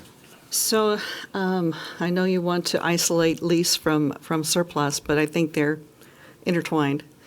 And I would like to see documentation of what it would take to break the lease, not just a verbal, but actually some written documentation of, how much time does somebody need to be notified, how they would need to be notified, any financial consequences, if there's any cleanup, from whatever activity there may be there. And do we have any kind of? Point of order, lease terms and conditions are not being determined tonight. I can't vote for this. All right, They thank would you, be determined at time of lease. Point sustained. Sorry, Councilmember Holloway, I should have called that. Councilmember Ross. So when you look at the resolution, so what you would sign tonight is $14.95, is that correct? Correct. I mean, it does have a great deal in there about leases, and so I'm wondering, how are we separating it then? The only provision in it would authorizes the mayor and staff to investigate lease rates and bring that information to the council in the future. I'm talking about section 2 of the draft resolution, page 2. The preceding sections just document the I was looking prior at history of the whereas. council's determinations that the property was surplus and that it has been leased, and how we got, essentially tells you how we got to where we are to Okay. put this in front of Okay, the council. whereas, because that's the history that you're telling us. Correct. Okay, excuse me. Councilmember Lusay. So that, I just want to clarify that, so the whereases are saying that it's because of the older resolutions, 1366 and 1367, documenting their current lease rate, and then the next one, it says, indicates that those have expired. Correct. So this new one, what it does is, this surplus is the land, Correct. all three parcels, we'll say. Right, separately described, right. But does not offer them up to be leased at this time. Correct. Although they could be under separate action. Correct. Okay, I just want to connect all the dots. And just essentially directs administration and staff to bring information about those options back to council at a future date. Councilmember Jeans, Councilmember Sunwell. Call a question. Thank you. Second. Question's been called. All those in favor of calling the question? Aye. Aye. Opposed? No. No. 4, 3 to 4. We need a supermajority, folks. We only had 3, only 4 were calling the question, so we're continuing. There were actually only 3 calling the question. Three but called the question. That was Oh, only 3 called the question, okay. It failed regardless, so Councilmember Sunwell. So I just want to clarify,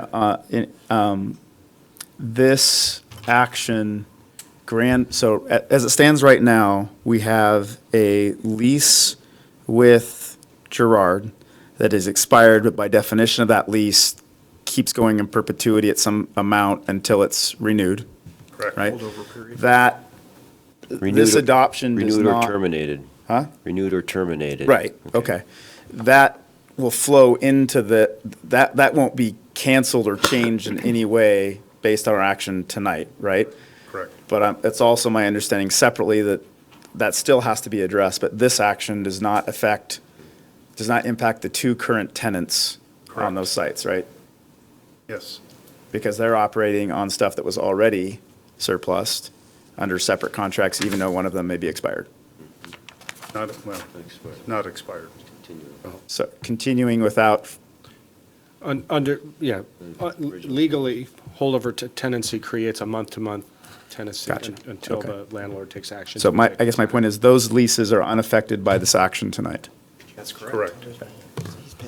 Councilmember Holloway and Councilmember Mayhew. Okay, so if my esteemed council members will mind, we have a parcel of land which up until now we have dedicated to utility purposes. Staff has done the analysis to determine how much land they need based on our comp plan and future needs, and even the city of North Bend if we need to, how much land we need for utilities at this site.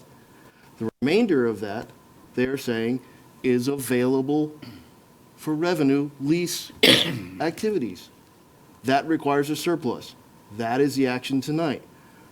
Nothing more than that, nothing less than that. So I'm confused at some of the chains of questions.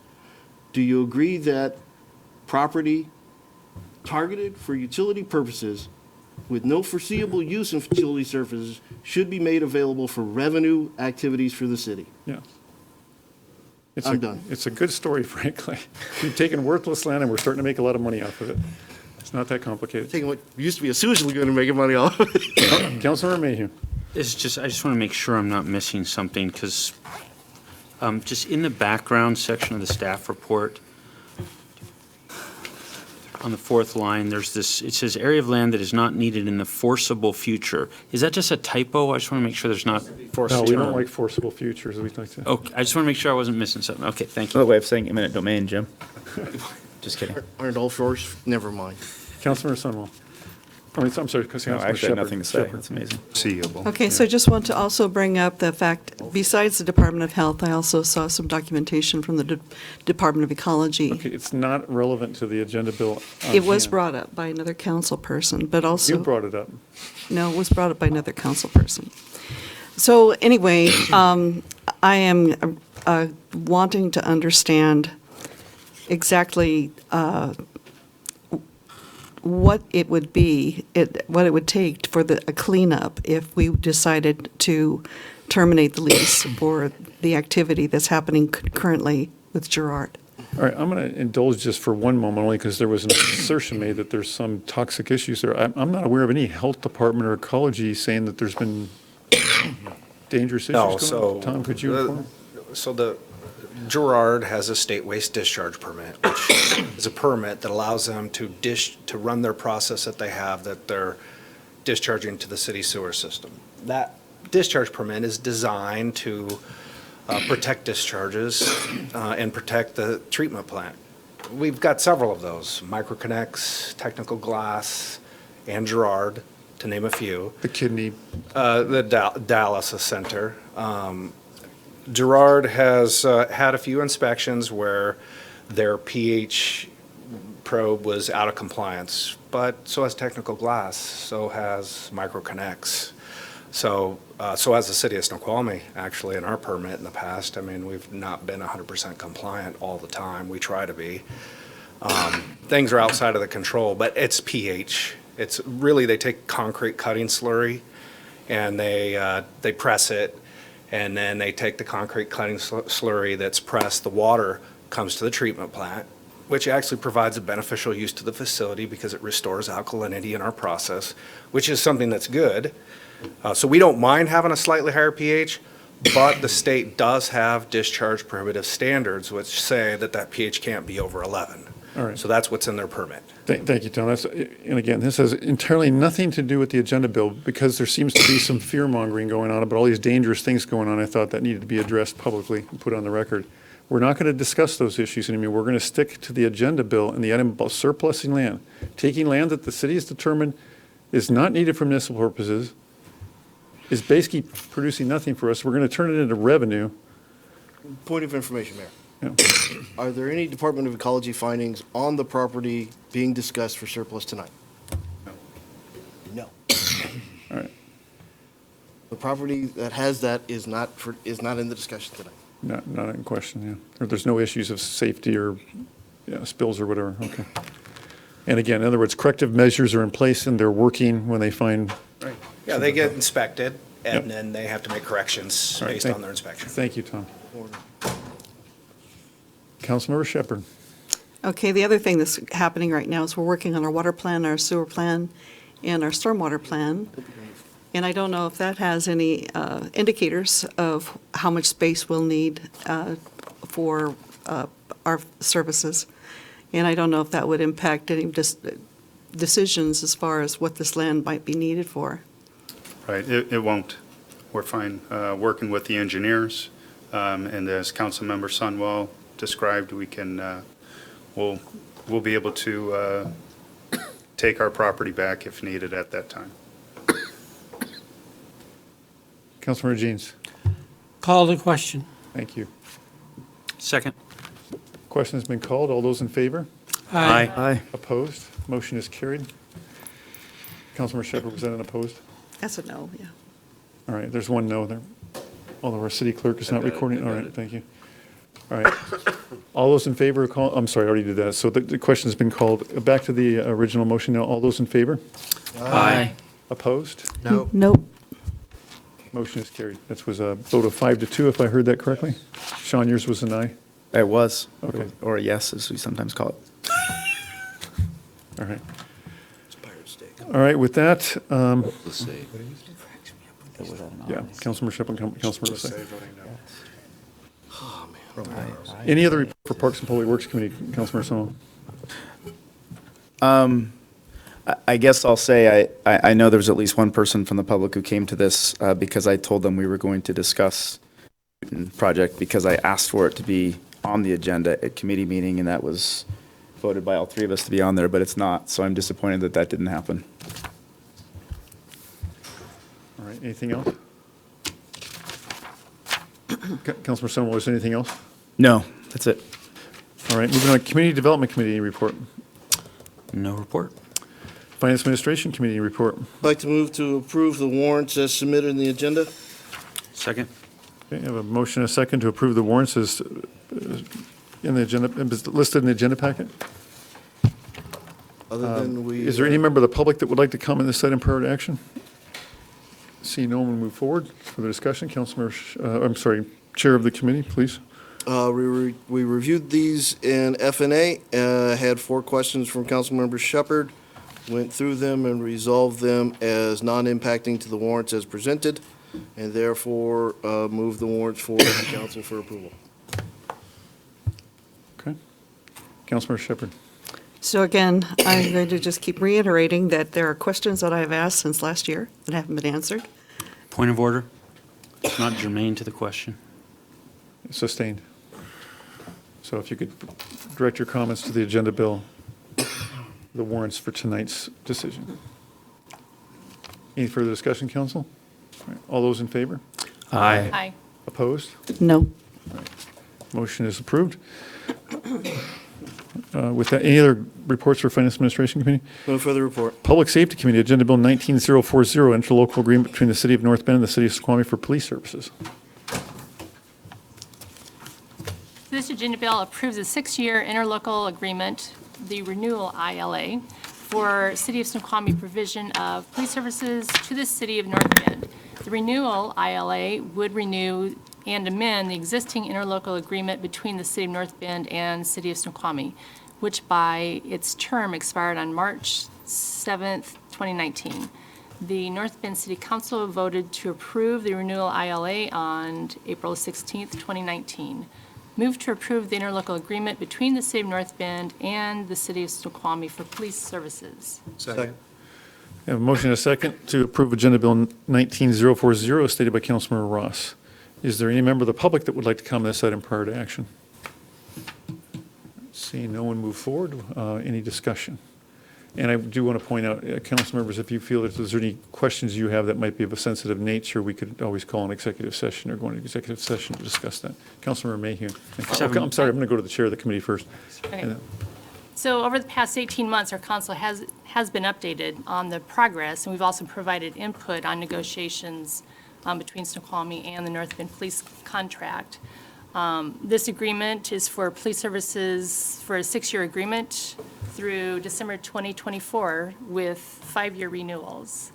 It provides 8 full-time officers and additional 2.5 FTEs, which includes 2 sergeants and a half-time for the police support officer who does the transport for prisoners and court transport services.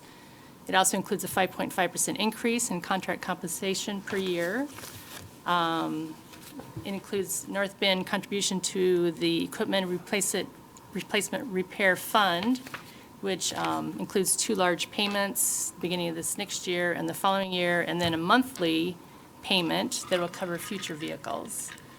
The contract is retroactive to March 7th this year, when the previous contract expired. And our Public Safety Committee meeting recommends approving this contract. Thank you. Not sure much more that I can add to that, but I'll do my best. Many of you are aware that historically we've served the city of North Bend Police, doing law enforcement for that city for the last 5 years. I think that we've made a great impact. Citizens and council have expressed that. In this process, negotiating for over a year, there has been some difficult times and some good times, but over the whole time, they expressed that they really did appreciate and value what type of service that we give that community. It's important for us here, too. It makes us better. It makes us involved in the whole part of this valley, policing this area, and that's important on the citizens of Snoqualmie as well as North Bend, which is important. And the basis for this negotiating was basically that there wasn't going to be, it was going to be actual costs. That was very important directive on both cities, that North Bend did not want to supplement what for us and vice versa, that we were not going to supplement for what they do. But as I've expressed before, there were some concerns that I needed to address in the contract itself, and that had to do with operational stuff. So I'll kind of focus on the operational because I think that's very important. We wanted to keep the same level of service. They also wanted to keep the same level of service. Now, saying that, obviously with the levy lid lift, we have detectives now, 2 detectives. They were not interested in that resource or that ability to have the detectives also serve their community. And so in that, they did not approve that portion of it. But in most cases, my concerns were addressed. And one of them was specifically supervision. There was no supervision that was identified in the contract. As you know, additionally, there were 6 officers that were approved for North Bend, and then there was 2 additional amendments over those 5 years, which added 2 additional officers. So it was 8 officers that they were authorized or that they were funding for. They also funded for 12% of mine and 12% of the captain's compensation. But as you know, I'm not a supervisor. I'm a manager at this point. I'm not out there at 2 in the morning, although sometimes I wish I was, but I'm not. And really, the most important people in a law enforcement organization are your first-line supervisors, the sergeants. They're the most important. They're the ones that drive what gets done. They're making the decisions out there. They're mentoring. They're supervising what gets done. So if something happens, it's going to happen right now. Things don't wait for Chief Phipps to get there because it's not going to happen. And so that was important. They agreed after many discussions to support 2 sergeants, funding for 2 sergeants. They also, our police support officer, which does the transportation for our arrestees and to and from court, does a lot of transportation to and from court and to jail for North Bend. And therefore, they have agreed to fund for half of that position, which is the appropriate amount. The level of service I talked about was another issue. In the contract itself, they talked about 42 hours that there had to be an officer on the streets in their community.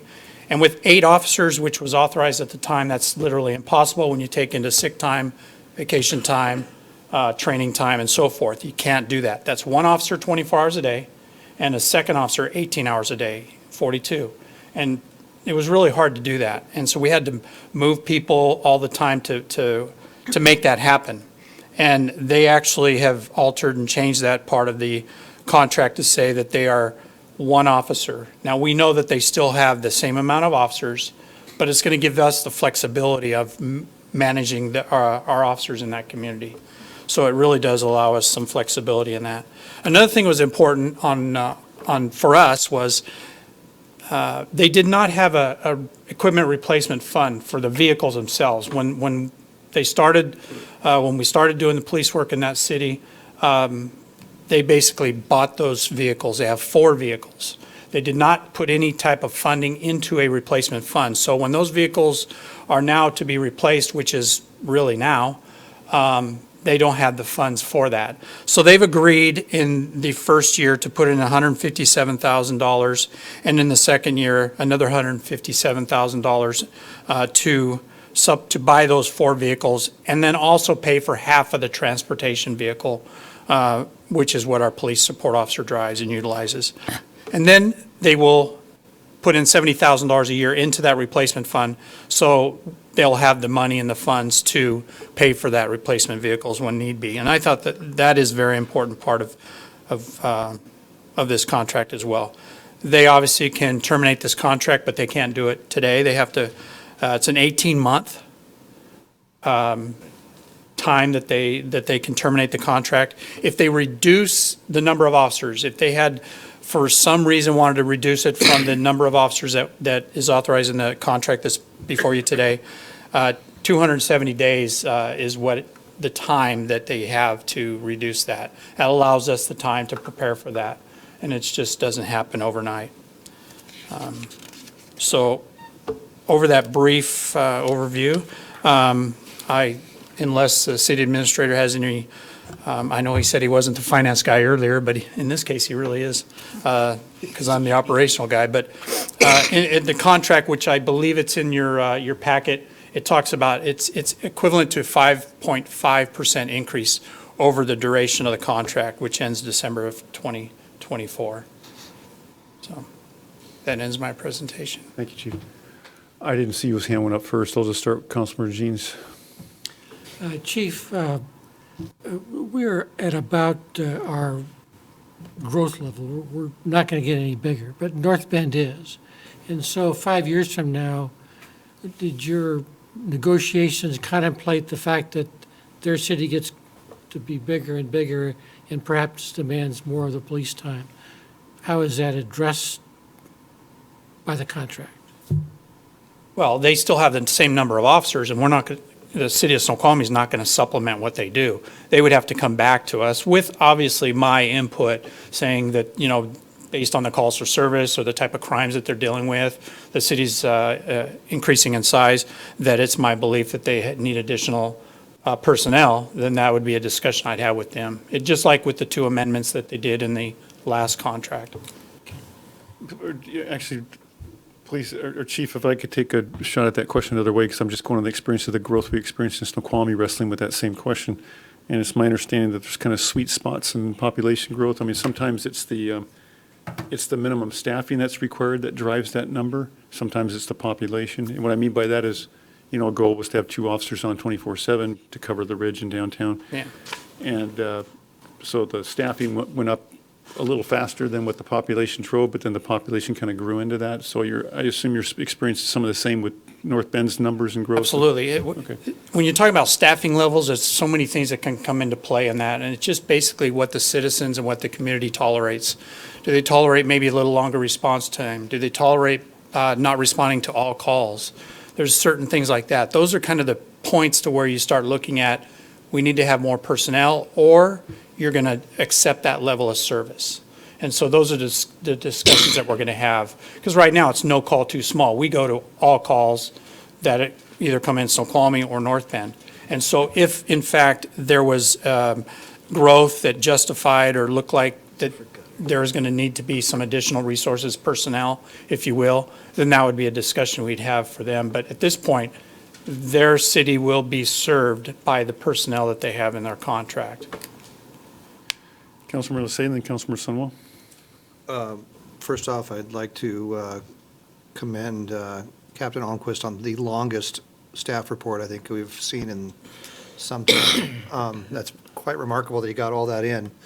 The only question I have is that we're referring to ordinance number 1210, but I don't see an ordinance. I see a contract. Is that something that's coming later, or is that just I don't see the interlocal agreement being referred to as ordinance 1210, but I see it in the report. Are you referring to the page 6, the last paragraph? Referring to the council staff report under budget, the first paragraph refers to the ordinance 1210. That's our budget ordinance that's being modified? That's the budget ordinance. That's correct, yes. So is this is just accepting the ILA, it's not doing the actual budget amendment yet?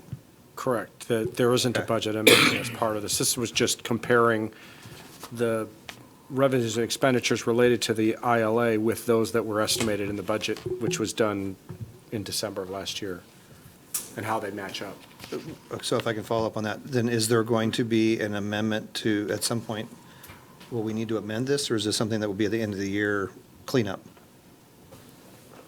I would suggest we wait till the end of the year. I expected the expenditures to come in right about at the payment level, and as we mentioned in the staff report, we're going to carefully manage, police will carefully manage the use of overtime and any other discretionary expenditures, and we'll have to. Okay, I just needed to clarify that we weren't amending now. We'll do it later. Okay. Correct. Councilmember Sunwell. 2 quick questions. I'm going to assume that no call too small, if one community opts out of that, the other isn't necessarily impacted by that. That's true.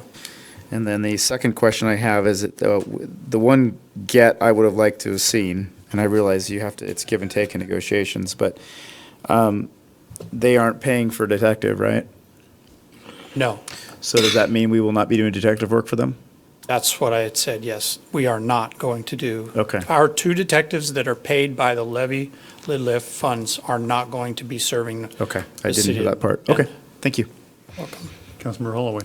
So, if they come up with a circumstance that requires detective services, Councilmember Holloway, I'm sorry, if you could.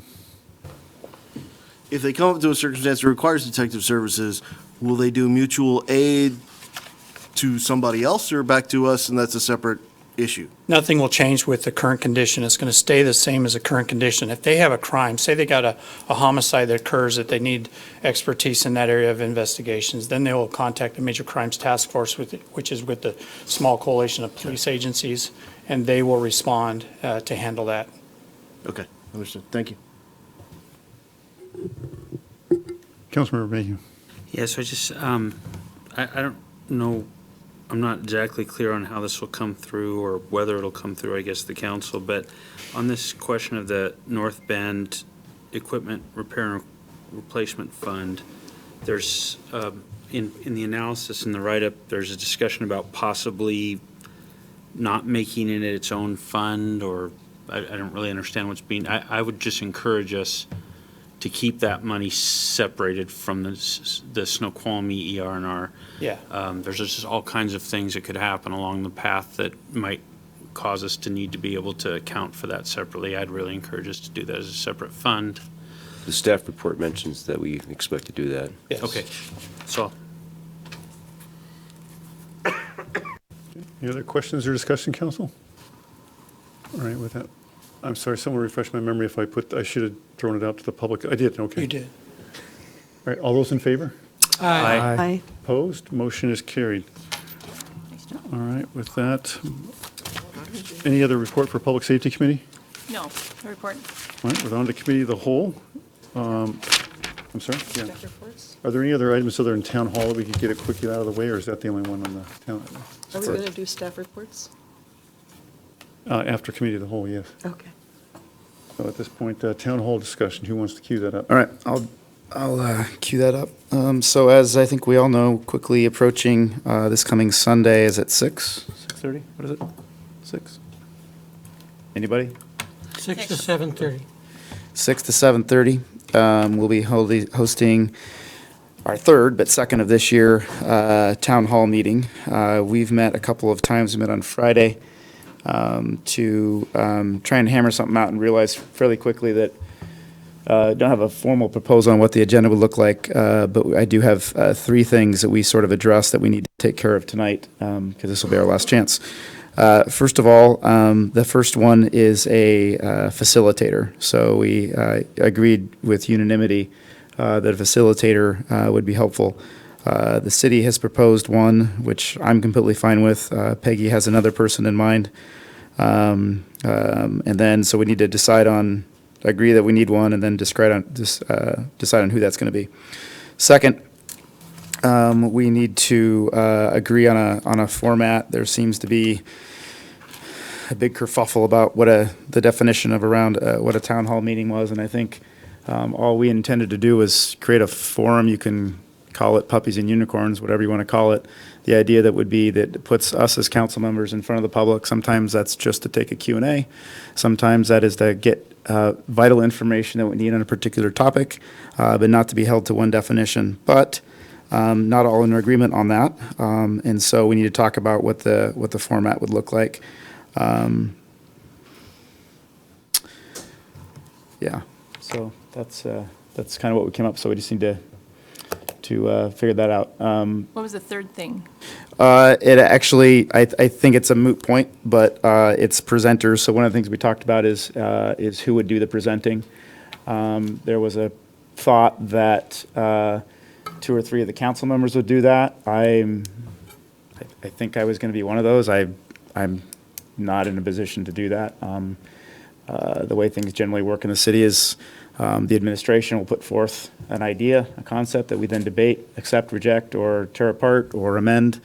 And so my recommendation continues to be that the most qualified person in this room, and perhaps the city, to give a presentation, historical or otherwise, on the expansion of the YMCA, which would include a pool, is the mayor. I was not in attendance for his State of the City, but several people outside of the city that I talked to found it to be very informative and would set kind of a groundwork forward on what citizens would comment on, that we'd spend the next half hour on that. So we just need to figure out what that day is going to look like. Can we start at the top of the list, and what are the options for facilitator and make a decision? Like Uma Thurman, or what was her name? Uma Thurman. I vote for Aye. Bob can speak to that, yeah. Yeah, go ahead. We had some discussions with her on Thursday and then into early Friday morning. Can you define who her was? Una sorry. McEllenden. She felt she was probably not going to be able to get prepared soon enough to take this task on. Now, I can call her back tomorrow, but she wanted to wait till the discussion tonight, see where it all came together with the council. But she was a little bit hesitant, I can say, on Friday, but I can talk to her again. I'm unclear what prepared means. Because I think this might be a difference in what people perceive that person's going to do. I consider that person to be sort of an MC. Bob, can you give some background on Una first before they... Sure, she's done facilitation, she's done council retreats, she's done quite a few nonprofit boards. She's a professional facilitator. Yeah, so- so it just depends on what the needs are. She was concerned if it's going to be a full-blown, have to facilitate the entire discussion, she felt she was ill-prepared. I'll just be frank about that. If it came down to just presenting or introducing the presenters and making sure the flow of the agenda went smoothly, she could easily handle that.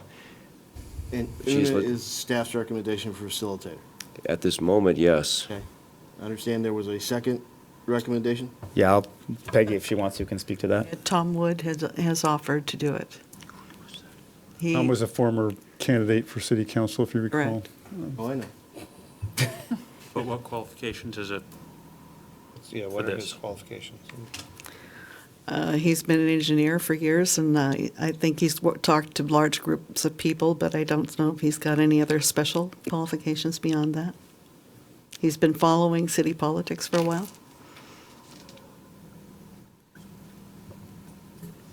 So he hasn't really been a facilitator? I don't know. Tom was a member of the Snoqualmie First slate of candidates, was he not? Correct. Okay. So in order to. Councilmember Jeans? Sorry. So, in our discussions, I think the three members of this committee thought that this was originally planned as a town hall meeting, and it ought to be a town hall meeting.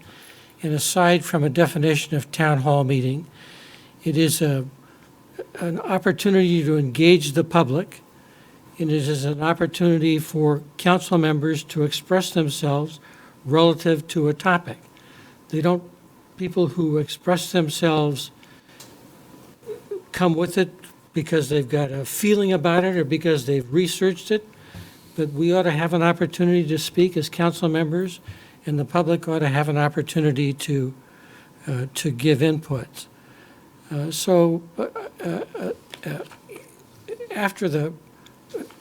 hope we agree that there will be a mayor's presentation, a city's presentation relative to the Community center. pool, community center, YMCA. That will be followed by whatever format we have, but I think we need a professional facilitator to do that. I would hope that her planning of that is not so complex that would be a hindrance to her, but I would recommend that we go with the city's recommendation regarding a facilitator. And again, I just make the general comment that this ought to be an opportunity to get input from the public, however we do it, whether we do it with touchpads or raise of hands or, hey, what do you think? But it ought to be, in the end, it ought to be an exchange between the citizens and the city to talk about the pool, the expansion of the Y, and anything else they want to talk about. If they want to talk about the pool for an hour and a half, or if they want to talk about the pool for 15 minutes after the mayor gives his presentation, then we ought to go with the flow and have this an exchange between council and citizens. Councilmember Holloway. So, being the individual that Tom ran against last time, I had great respect for Tom in his dealings in the election and was very impressed with him individually. However, I am not hearing any relevant experience for facilitation, so I question the purpose of putting him forward. I would like to motion that we move forward with Una and reengage with her as a facilitator of discussion, not informational. Second. Motion and a second is stated by Councilmember Holloway. Any discussion, Councilmember Lissay? Maybe, as the staff has indicated, that the facilitator might have some qualms about what we might be doing. Before we jump to deciding on a facilitator, we probably should come up with an agenda and a format, because it sounds like that maybe has been discussed but hasn't been decided upon. Because if we say we want to go forward with that facilitator and then the agenda and format doesn't fit the facilitator's ability to do it, we're nowhere. So, depending on agenda and format, I'm not sure my recommendation for facilitator changes. It may change when she says no, but up until then, it doesn't change. Good point. I suspect her primary concern is if the council's on the same page largely. She doesn't want to get in the middle of a shooting match.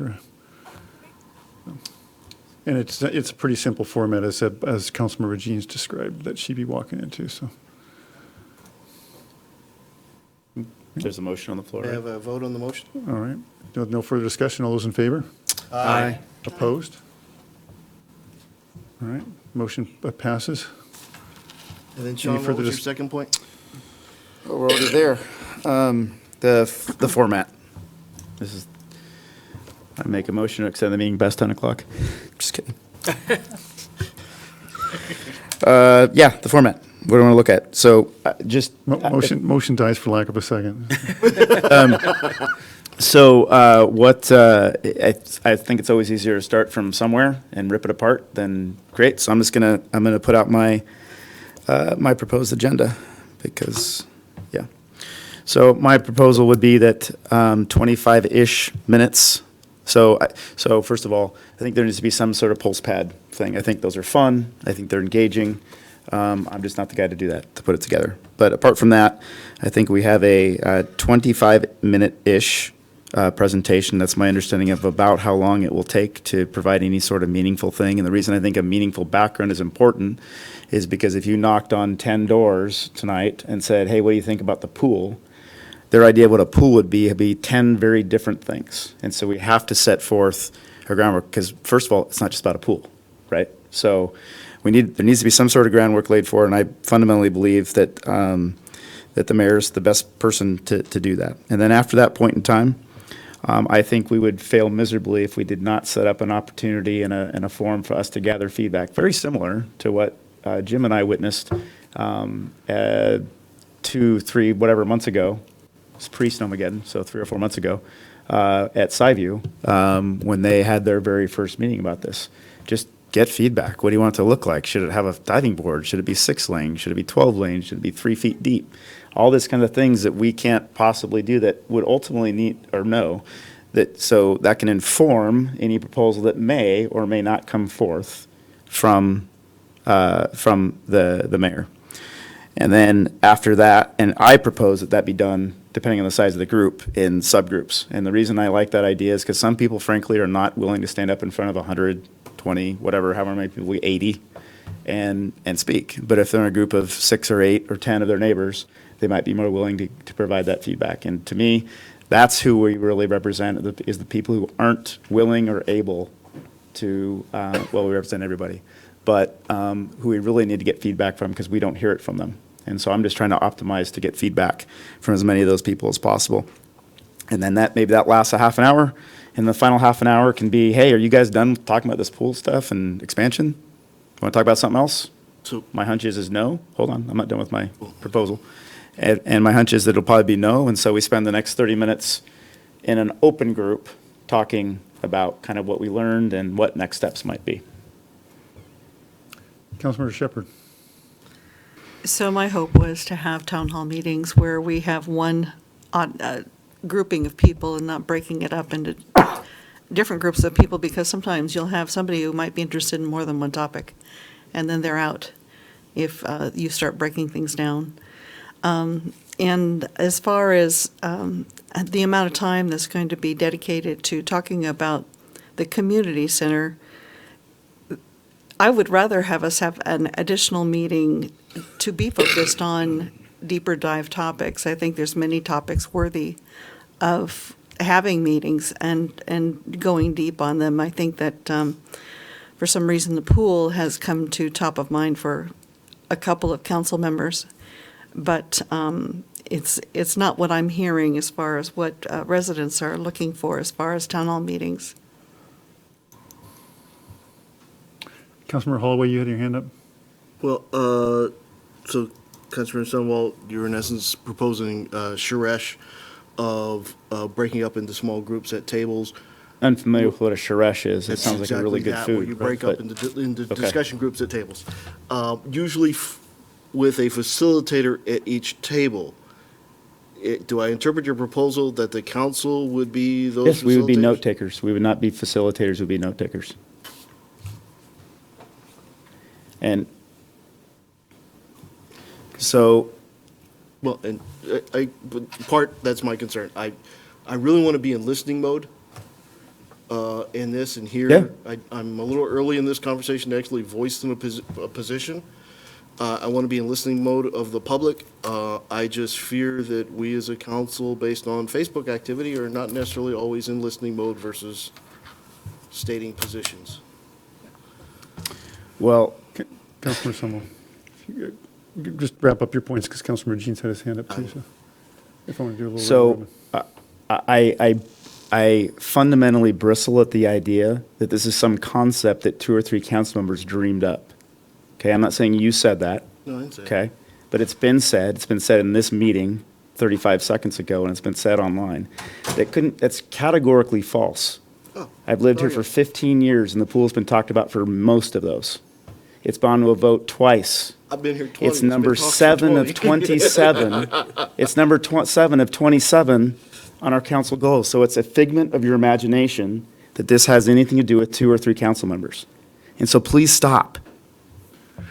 If I could clarify on just from the administration's perspective, from my perspective, it's, as Councilmember Sunwall said, it's number 7 of 27 prioritized goals. And if you look at the other 7, about half of those refer to more use best business practices, make sure revenue, connects to expenses. In other words, those aren't things that you'd normally delve into with a public town hall meeting. It's kind of, make sure to maintain status quo in terms of best business practices. Others, such as the number 1 goal, is about tourism. There's not a new earth-breaking initiative there. That's really a refresh of taking several plans that have been done. So again, that one doesn't seem to be a real legacy, project that's new and different. The affordable housing one is one that's going to be deliberated on. Point of order, Mayor. What the other goals and objectives are maybe not germane to discussion tonight. If we need to, do we need to make a motion that the next town hall meeting is regards to community center and have a vote on it? It's a little late for that. You mean by next one, you mean this Sunday? Yes. And then put it the rest. The question was thrown on the table. I'm a little confused, and if you throw a dead fish in front of me, I'm going to cut it. So I want to cut the dead fish and say, I motion that the town hall meeting Sunday is concerning the community center. Second. Have a motion and a second, as stated by Councilmember Holloway. Any further discussion? Councilmember Jeans, you've been patiently waiting. So I think that muddies the water, because to answer that question, whatever the vote is, you get a muddled answer, you don't get an answer. The town hall meeting is going to be about the community center. It's only a question as to whether there will be an opportunity for citizens, or even for us, to touch on other subjects, or at least identify other subjects for a future town hall meeting. Now, I'd like to make the point. So I agree with you. I'm just looking for affirmation of that we as a council are agreed, that's what we're doing. Okay. So I'd like to make another point as to Sean's proposal. We want to get sincere, candid input from the public, and it's your perception that if we break into small groups, we'll get that. I don't necessarily agree with that premise, and frankly, I think there's more chaos and opportunities for time wasted in a short hour and a half on a Sunday when people want to get on with their lives. I'm thinking that pulse pad is a greater opportunity, or a greater option, to keep everybody together and ask good questions for pulse questions about the community center. And maybe after 4 or 5 or 6 questions, give us an opportunity to get feedback of what the public thinks about. Do you want a pool? Yeah. Do you want to pay for it? No. There are certain things that we can get from the pulse pad, and we can ask questions. Do you want to know about I-9018? Do you want to know about the state paying for the parkway? There would be an opportunity, an efficient opportunity, or a more efficient opportunity to get a lot out of the meeting, I think, with pulse pads rather than breaking into groups. Councilmember Ross. So first of all, I want to remove my second, because I don't think we should vote on it, because it's already out there that we're going to be doing the Y, the community center expansion.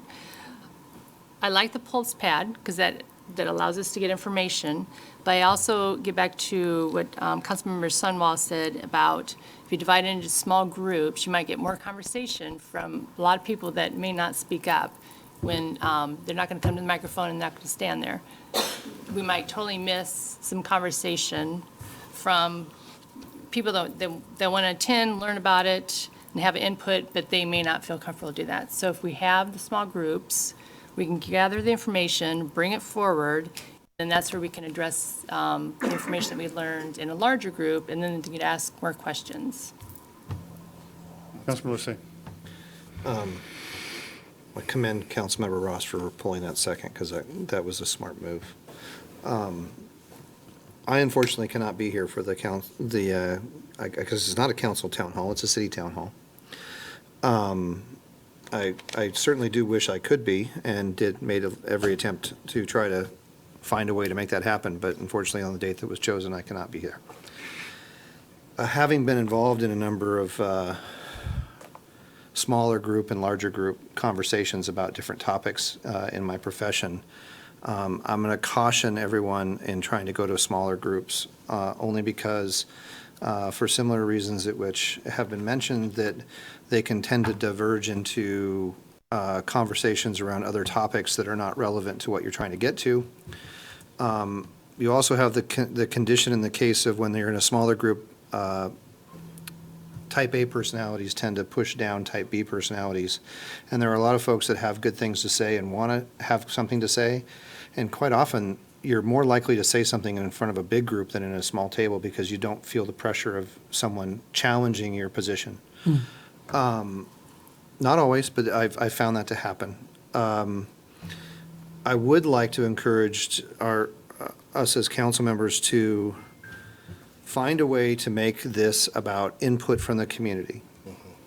My concern is if we're spending 25 minutes giving a presentation on why there should be an expansion of the community center, where's the equal time in letting folks express whether they want that or not, or even if they don't want it, how can they express that and express that openly? I don't want this to be it's not an election, it's not an equal time thing, but at the same sense, how do you hear from those folks that have said there are greater priorities than expanding the community center in the city of Snoqualmie?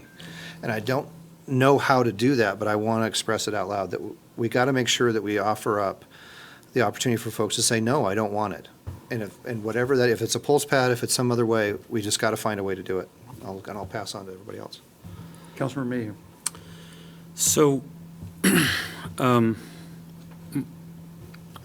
some of this discussion is kind of baffling to me. To me, this is a simple thing. I want to know what the community thinks about whether we should spend money on expanding the community center and maybe add a pool. And if we did, what should that look like? I don't care what you call it. Someone said unicorns, someone said town hall, someone said not town hall. I don't care. It's a community gathering, and the purpose, and I think maybe this is what Councilmember Lasay was just saying, needs to be where we hear a lot from the public. Now, the thing is that in order for them to do that, I think that a specific proposal needs to be put on the table. One that's thought out, that is actually doable, that has a budget, that has funding, that says this is a thing that can be done. And that needs to be explained. Otherwise, people don't know what they mean by a pool. Just tonight, we've talked about, should we break into small groups? I would just remind you, in our first town hall meeting, we broke into small groups. Do you all remember? We broke the room up into small groups, and then we asked the small groups to identify the topics that they thought were most important. And then there was kind of a voting process, and the room determined what we talked about that night, or what the priority was. Worked very well.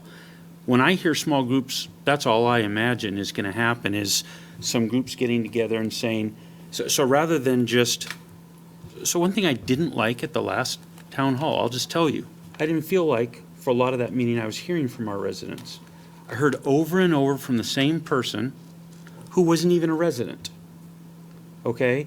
And then that person took on a confrontational tone that people who are in the audience told me later they were intimidated by, and thought, well, I don't want to stand up and say something because I don't want to come under fire.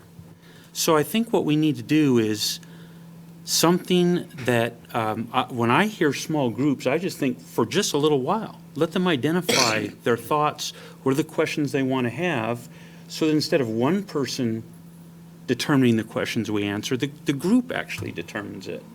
So I think the pulse pads idea is fantastic. It's a way of getting the feeling of a room without just sort of putting your thumb in the air. They actually tell you.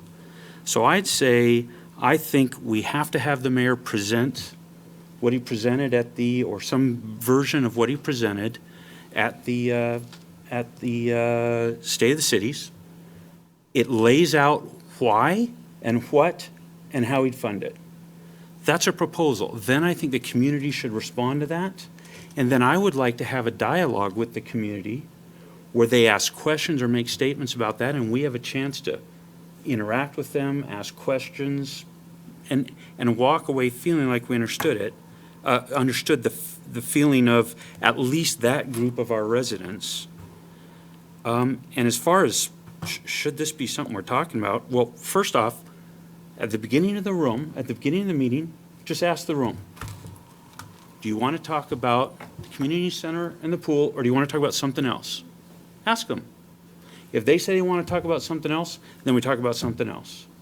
If they say they want to talk about the community center and pool, then let's talk about that. And I think Councilmember Jean said maybe we get, or maybe it was, I forget who now, said if we get an hour in and we ask them, do you guys want to switch topics now? Do you want to keep going? Let them decide.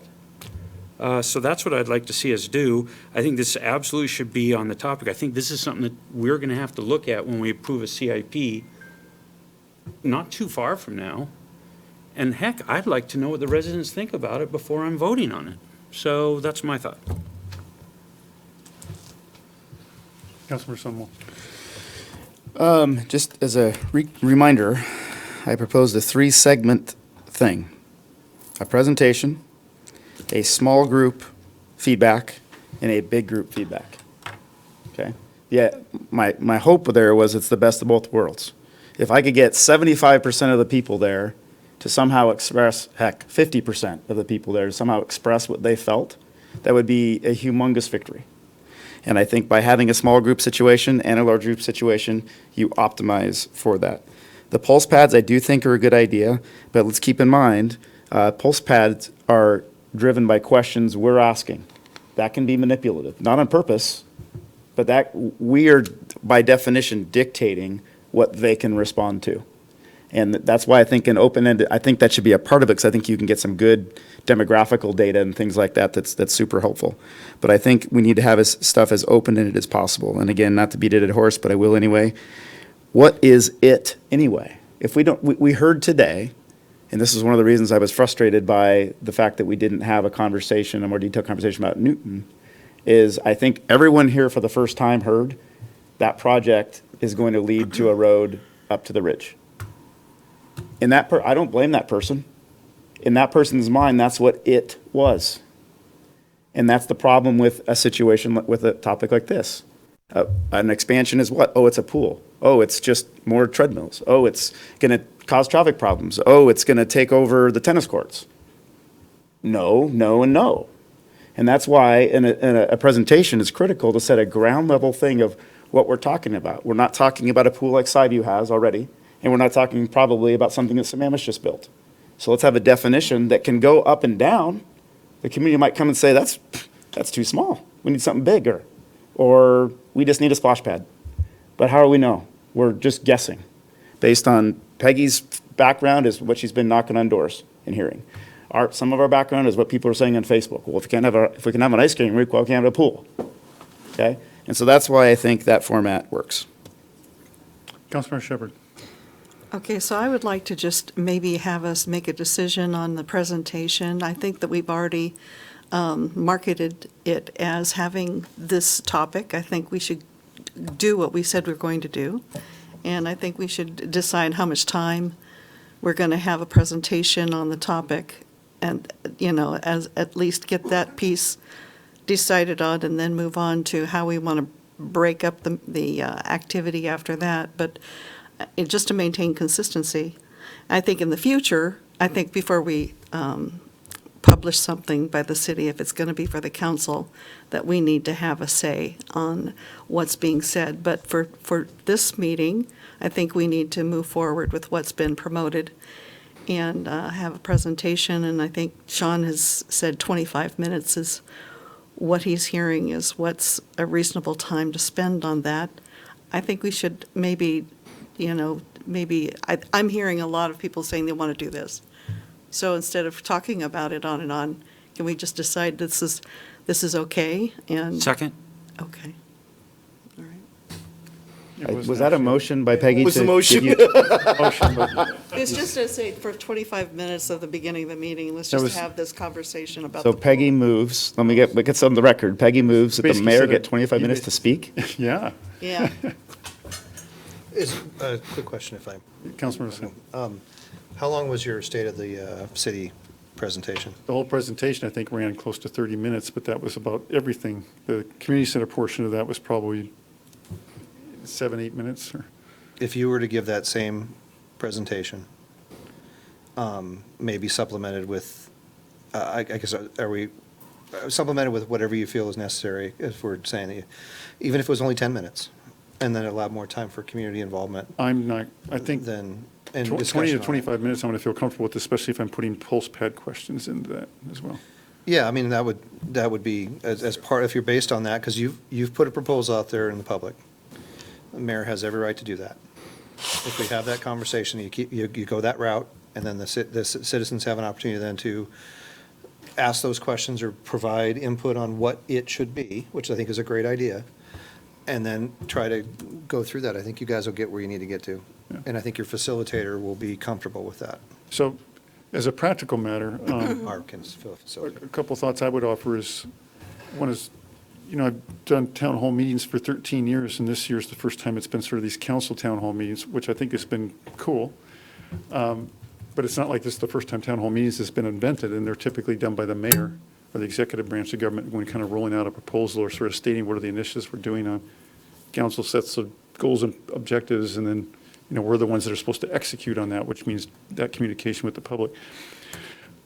Given, I've got 2 days more to work on this before I fly out of town on Thursday, and I'm back Sunday early afternoon. Hopefully, if the plane's not late, I'll be there in time. When I'm asked to do the presentation, this becomes, Councilmember Lissay nailed it. It's no longer a council member town hall meeting. It's a city town hall meeting, and the mayor's doing it. I think it's more beneficial for you folks in that regard as a council to be in a position like the rest of the public to sort of react to the mayor's proposal. This is me taking an objective goal defined by the council, and then we put specific detail on it, and I'm now pushing it back out for reaction. And you guys can be in more of that objective role to sort of say, hey, we're reacting to this too, folks, and whether it's conversations at the tables in a small group meeting. I think at this late date, that's a format that would probably play best. On the pulse pads, I'm going to limit that somewhat, because the thing that always makes me most nervous about using the pulse pads, which actually I should rephrase that, electronic, on-the-fly, immediate voting, because thank God we can get away from the pulse pads now. It's just pull your cell phone out of your pocket, and then folks can vote on the fly. You don't want to be put in the position, nor do we, of having, say, 50 or 75 people show up in that room. They all give an opinion, in some cases as a strong outcome.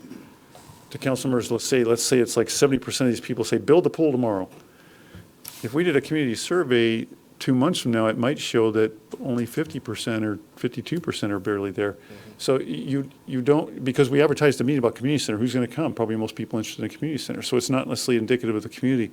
So you want to benchmark that data to check that. So what I'm going to be using is some of the questions per Councilmember Ross's suggestion that were contained in the WISE recent survey. That was more of a statistical sampling or more accuracy. Some of those limited, of course, to Y members. And use those as kind of a benchmark, not to sort of say, hey, this gives a clear picture of which direction we go, but to illustrate to a group that it's tough for a council member or a mayor to flesh out what is the public opinion, because that survey is going to probably give a different result than the 50 or so people in that room, and that will sort of illustrate that when we see those results that don't always line up. I think it's appropriate then, if we make it clear to the audience that given that you see those disparities, let's do a few questions that we can't benchmark, but we're just curious what this group thinks, and you could throw a few out there. I would just, practically speaking, need to have that like yesterday in order to get a few of those questions in there. And then to try and get 7 other elected officials on the same page to say which questions do you think are appropriate without somebody you think is being manipulative would be pretty tough to do. So that way, as has been done in town hall meetings in years past, as Councilmember Jeans and Holloway knows, let the mayor fly with that a little latitude, and if you don't like it, you can blame me. If you like it, you can say whatever, you know. Let the buck stop with me primarily. I think that's the cleanest way for all you guys. Councilmember Shepherd. I just think that the pulse pad sounds like an experiment, and it may take up what little time there is left. That's why I'm thinking limit it to a little more than like 5 or 6 questions, and some that we have benchmark data with. I'm just thinking just skip it altogether. Can you talk more into the microphone? Sorry, I'm just thinking of skipping it altogether, just because we've got so many things we're trying to do all in one meeting, and I think that it's an experiment, and people may take a while for them to figure out how to do whatever it is that they need to do in order to get it to work, especially if it's on their own phone and they have to maybe download an app, and No, who they don't. knows. It's really super simple. If they can text, they can do it. Yeah.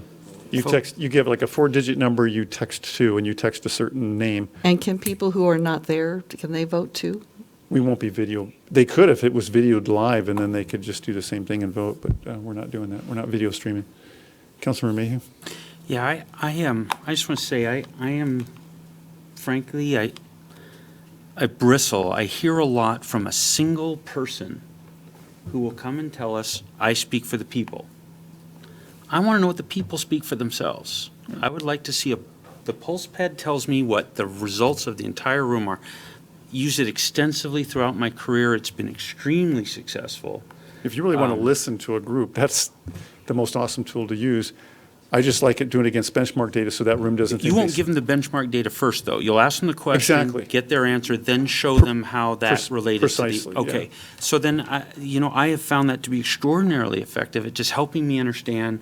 And I've often been surprised about, because often you listen to the loudest voice, and it's not necessarily representative of the room. Sometimes it is, sometimes it isn't. So I like that idea, but I do agree that we should not let it take over our meeting. So No. 5 or 6 questions sounds fantastic in my view. And then as far as the breaking into groups, I think that should be for a limited time just to help them formulate their group questions and decide, so if there's 6 people, say, okay, what are our 2 questions going to be? And then they sort of talk about it as a group, and then boom, we're done with that, and then they bring their questions. So I'd really like to, and I think that we can facilitate that. I think we know enough to do that. Bob, you haven't spoke a little bit. I'll do round robin, Sean. Bob, will do you, and then come back to Sean. So you can't break into groups quickly. You got to get them to talk, you got to get input from them, and then whoever is gathering that input has got to convey it to the group. I think it just takes, it's a great idea, but we just don't have enough time Right. to break into groups and then come back, summarize those groups, and then talk as a whole. So I hope that we have more time on the touchpads than we do on the idea of breaking into a group. But I would like to say, again, you asked us, this ad hoc committee, you asked us to get more input from the citizens. You asked us, and we came up with a town hall meeting. It's a council town hall meeting. It is not the mayor's town hall meeting. It is not the city's town hall meeting. It's ours, and we want to keep it. I hope we want to keep it. I want to keep it. I want to give the mayor a reasonable amount of time to make a presentation about what he wants to propose to us, a council. I want to express my opinion at this thing, and I'm a council member. And I would like to hear from other council members, especially council members who have put maybe a year in on this thing of studying what's possible and how we can do it, partners and other things that are sort of moving targets on this matter, but they're all germane to the subject. Councilmember Sunwall and Councilmember Holloway. So we didn't really vote on the motion, but it seems like there's a fairly. There wasn't a motion. What? There was a comment. You're going to pass on a motion where Peggy Shepherd gives you 25 minutes to talk? That was legitimate. That was a legitimate motion. I would like to call the question on the motion. But- At least put one item on this agenda to bed. Before I speak, go ahead. No, you go ahead, then I'll do it. Unless you're gonna do it. I'm with Jim on this. I think we might be overstating a little bit how long it takes to come in and out of groups. The way I envisioned that second half hour was and it doesn't have, 30 minutes, whatever, 20, I don't care. But that second section is that you literally, we can put tape over our mouths, which I may have to do, and we just have whiteboards and we're just taking notes, right? And you empower that group. They know that there's going to be one person in that group that's going to summarize their thing or whatever. And you've now empowered however many tables you have, 7 tables, you've empowered 7 people to then to speak for the people, right, up at their table to give that feedback. That is the epitome of engagement. I mean, that is not just them asking questions and us giving answers, and not just them putting stuff on a whiteboard that who knows where that winds up, right? It's them having an opportunity to present back their little focus group or their little thing, right? And I just, and as far as your 25 minutes, if you want to do 1,000 pulse pad questions, great. If you want to do 5, great. As far as I'm concerned, that is your 25 minutes.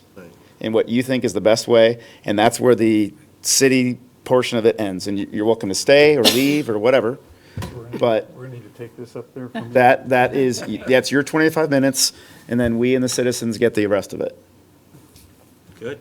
Councilmember Holloway, Councilmember Ross. Or I'm going to go to Councilmember Ross first because she hasn't been speaking at all. Go ahead.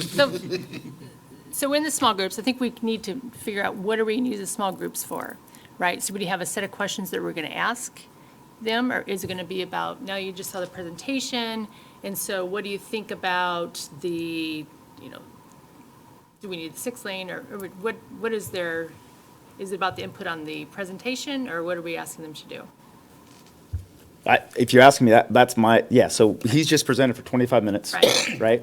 And literally, if I was at a whiteboard and nobody told me what else to say, I'd say, what do you guys think? And I'm just writing.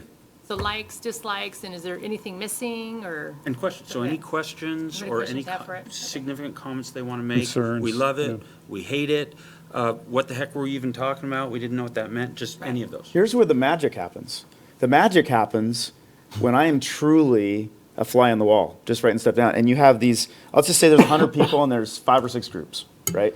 And now they're talking amongst themselves, right? And they're like problem solving, and they're like, oh, well, I hadn't even thought about that. And you're just taking notes. Well, for me, taking notes, right? And that's, to me, the magic of whatever the topic is, right? Of what can happen in that. And then if that didn't work for some, guess what? We come back into a meeting for the final half hour under my proposal. And that's a different setting to kind of bring to light some of the things that came in a group. And as we all know in these things, there's going to be something unique that came out of each group. There's going to be a lot that's the same, and there's going to be something unique that chances are we hadn't thought of. Councilmember Holloway, Councilmember Shepherd.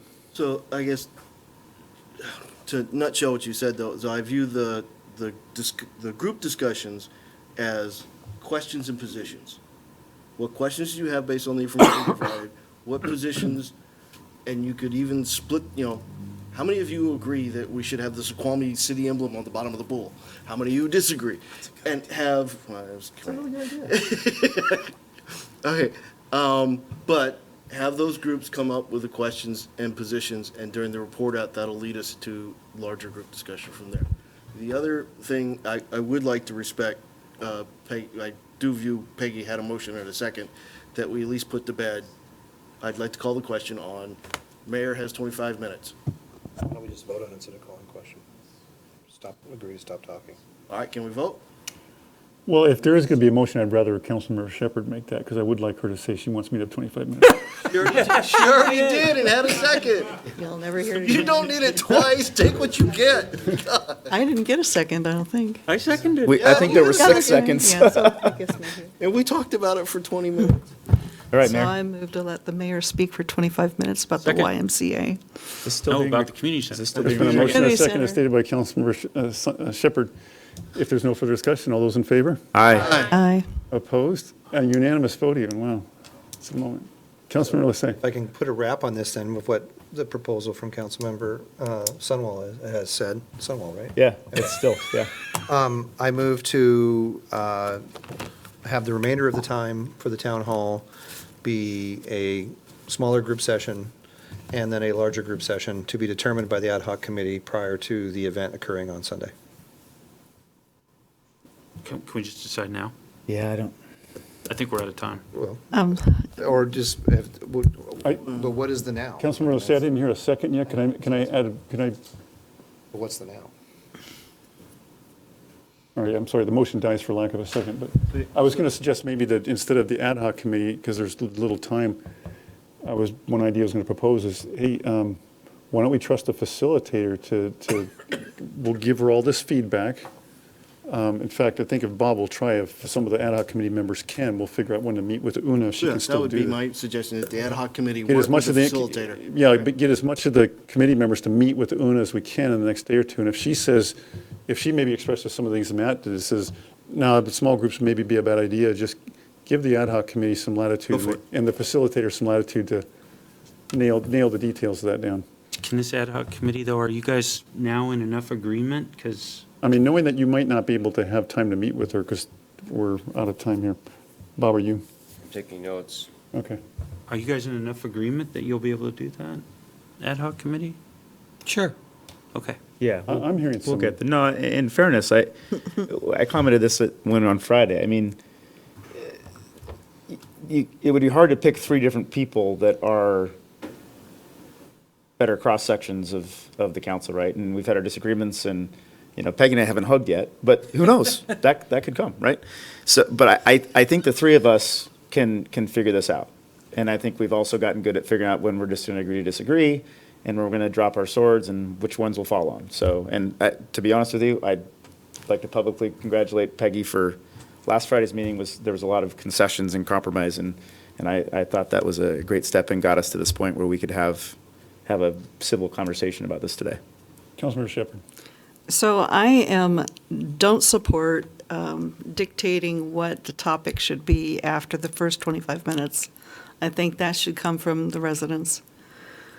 So I support the 25 minutes because we've already publicized that we're going to do that on the YMCA or the pool or the community center, whatever you want to call it.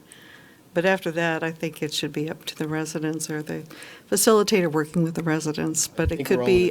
Yeah, I think the issue is more about the format, whether it's small groups going into a large group or staying in a large group. That's not what she's saying. I'm sorry. I think she's talking topical. I understand. Let the room decide, fine. Yeah, that's fine. If the small group decides to talk about something else, they talk about something else and gets relayed to the large group. Yeah, if 90% or 70% of the people come back from small group and say, thanks, Mayor, but we wanted to talk about the temporary on-ramp at the interchange, we're going to end up talking about that. Okay. Councilmember Jeans. So as a practical matter, if we do this with small groups, to save time, we should probably have the room set up in table with 6 or 7 or 8 people. Although actually what you're going to get is you're going to get people of like Yeah. kind. You got to number so off. We did in PE all the time. Huh? Just, you number off. We worked in PE. So if you do that, you have to have people get up and move because they're going to sit in different seats than where they were sitting. It takes time. Councilmember Jeans, I suspect Una would have those similar concerns given her experience Okay. with this. So that's what I'm saying. Is there any objection to us just giving some latitude to the facilitator to sort of make recommendations on how to settle that question? And I hope with the input of one or two or all of the subcommittee, ad hoc committee members. So I think to end this, so we don't have to extend the meeting past 10, the three of us, Bob, you'll work first thing in the morning, coordinate a meeting, probably by phone. No. He's already communicating with her. That the three of us plus her, Una, that we can have a conversation and just flesh, and I really want to defer to her. I mean, because I have my idea in my own head of what things will work, and I think it will, but there was a reason we're going with her and not Let the professional me. facilitator make some recommendations. Right. Councilmember Shepherd. So for future town hall meetings, I would like for us to get an agreement that we would have, all of us agree on what's going to be published about what it's going to be, if there's a topic before it's published. This time, we didn't have that process.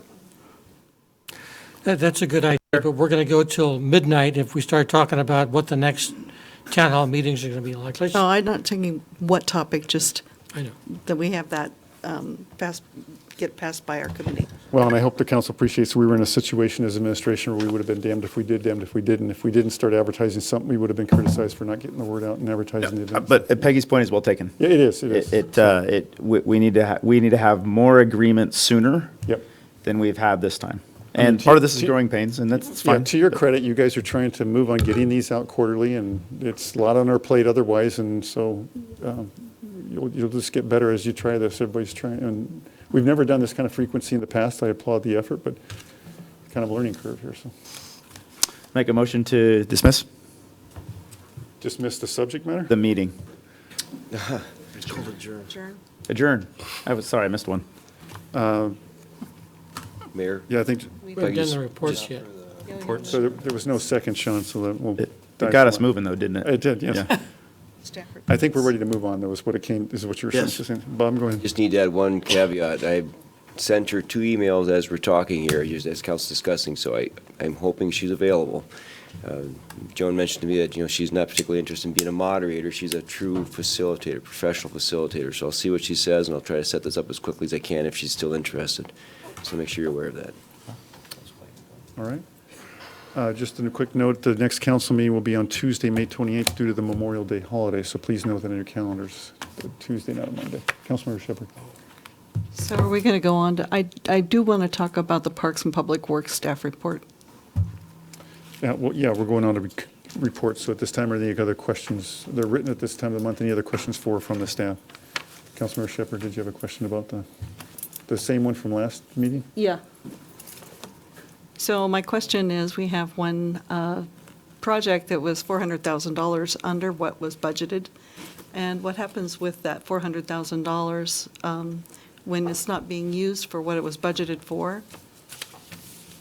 Can you be specific? I think it was the pressure zone Injection. project. Is that one of the bond projects? There's no such thing. Yeah, that's one of the bond projects, so it just goes back into the bond.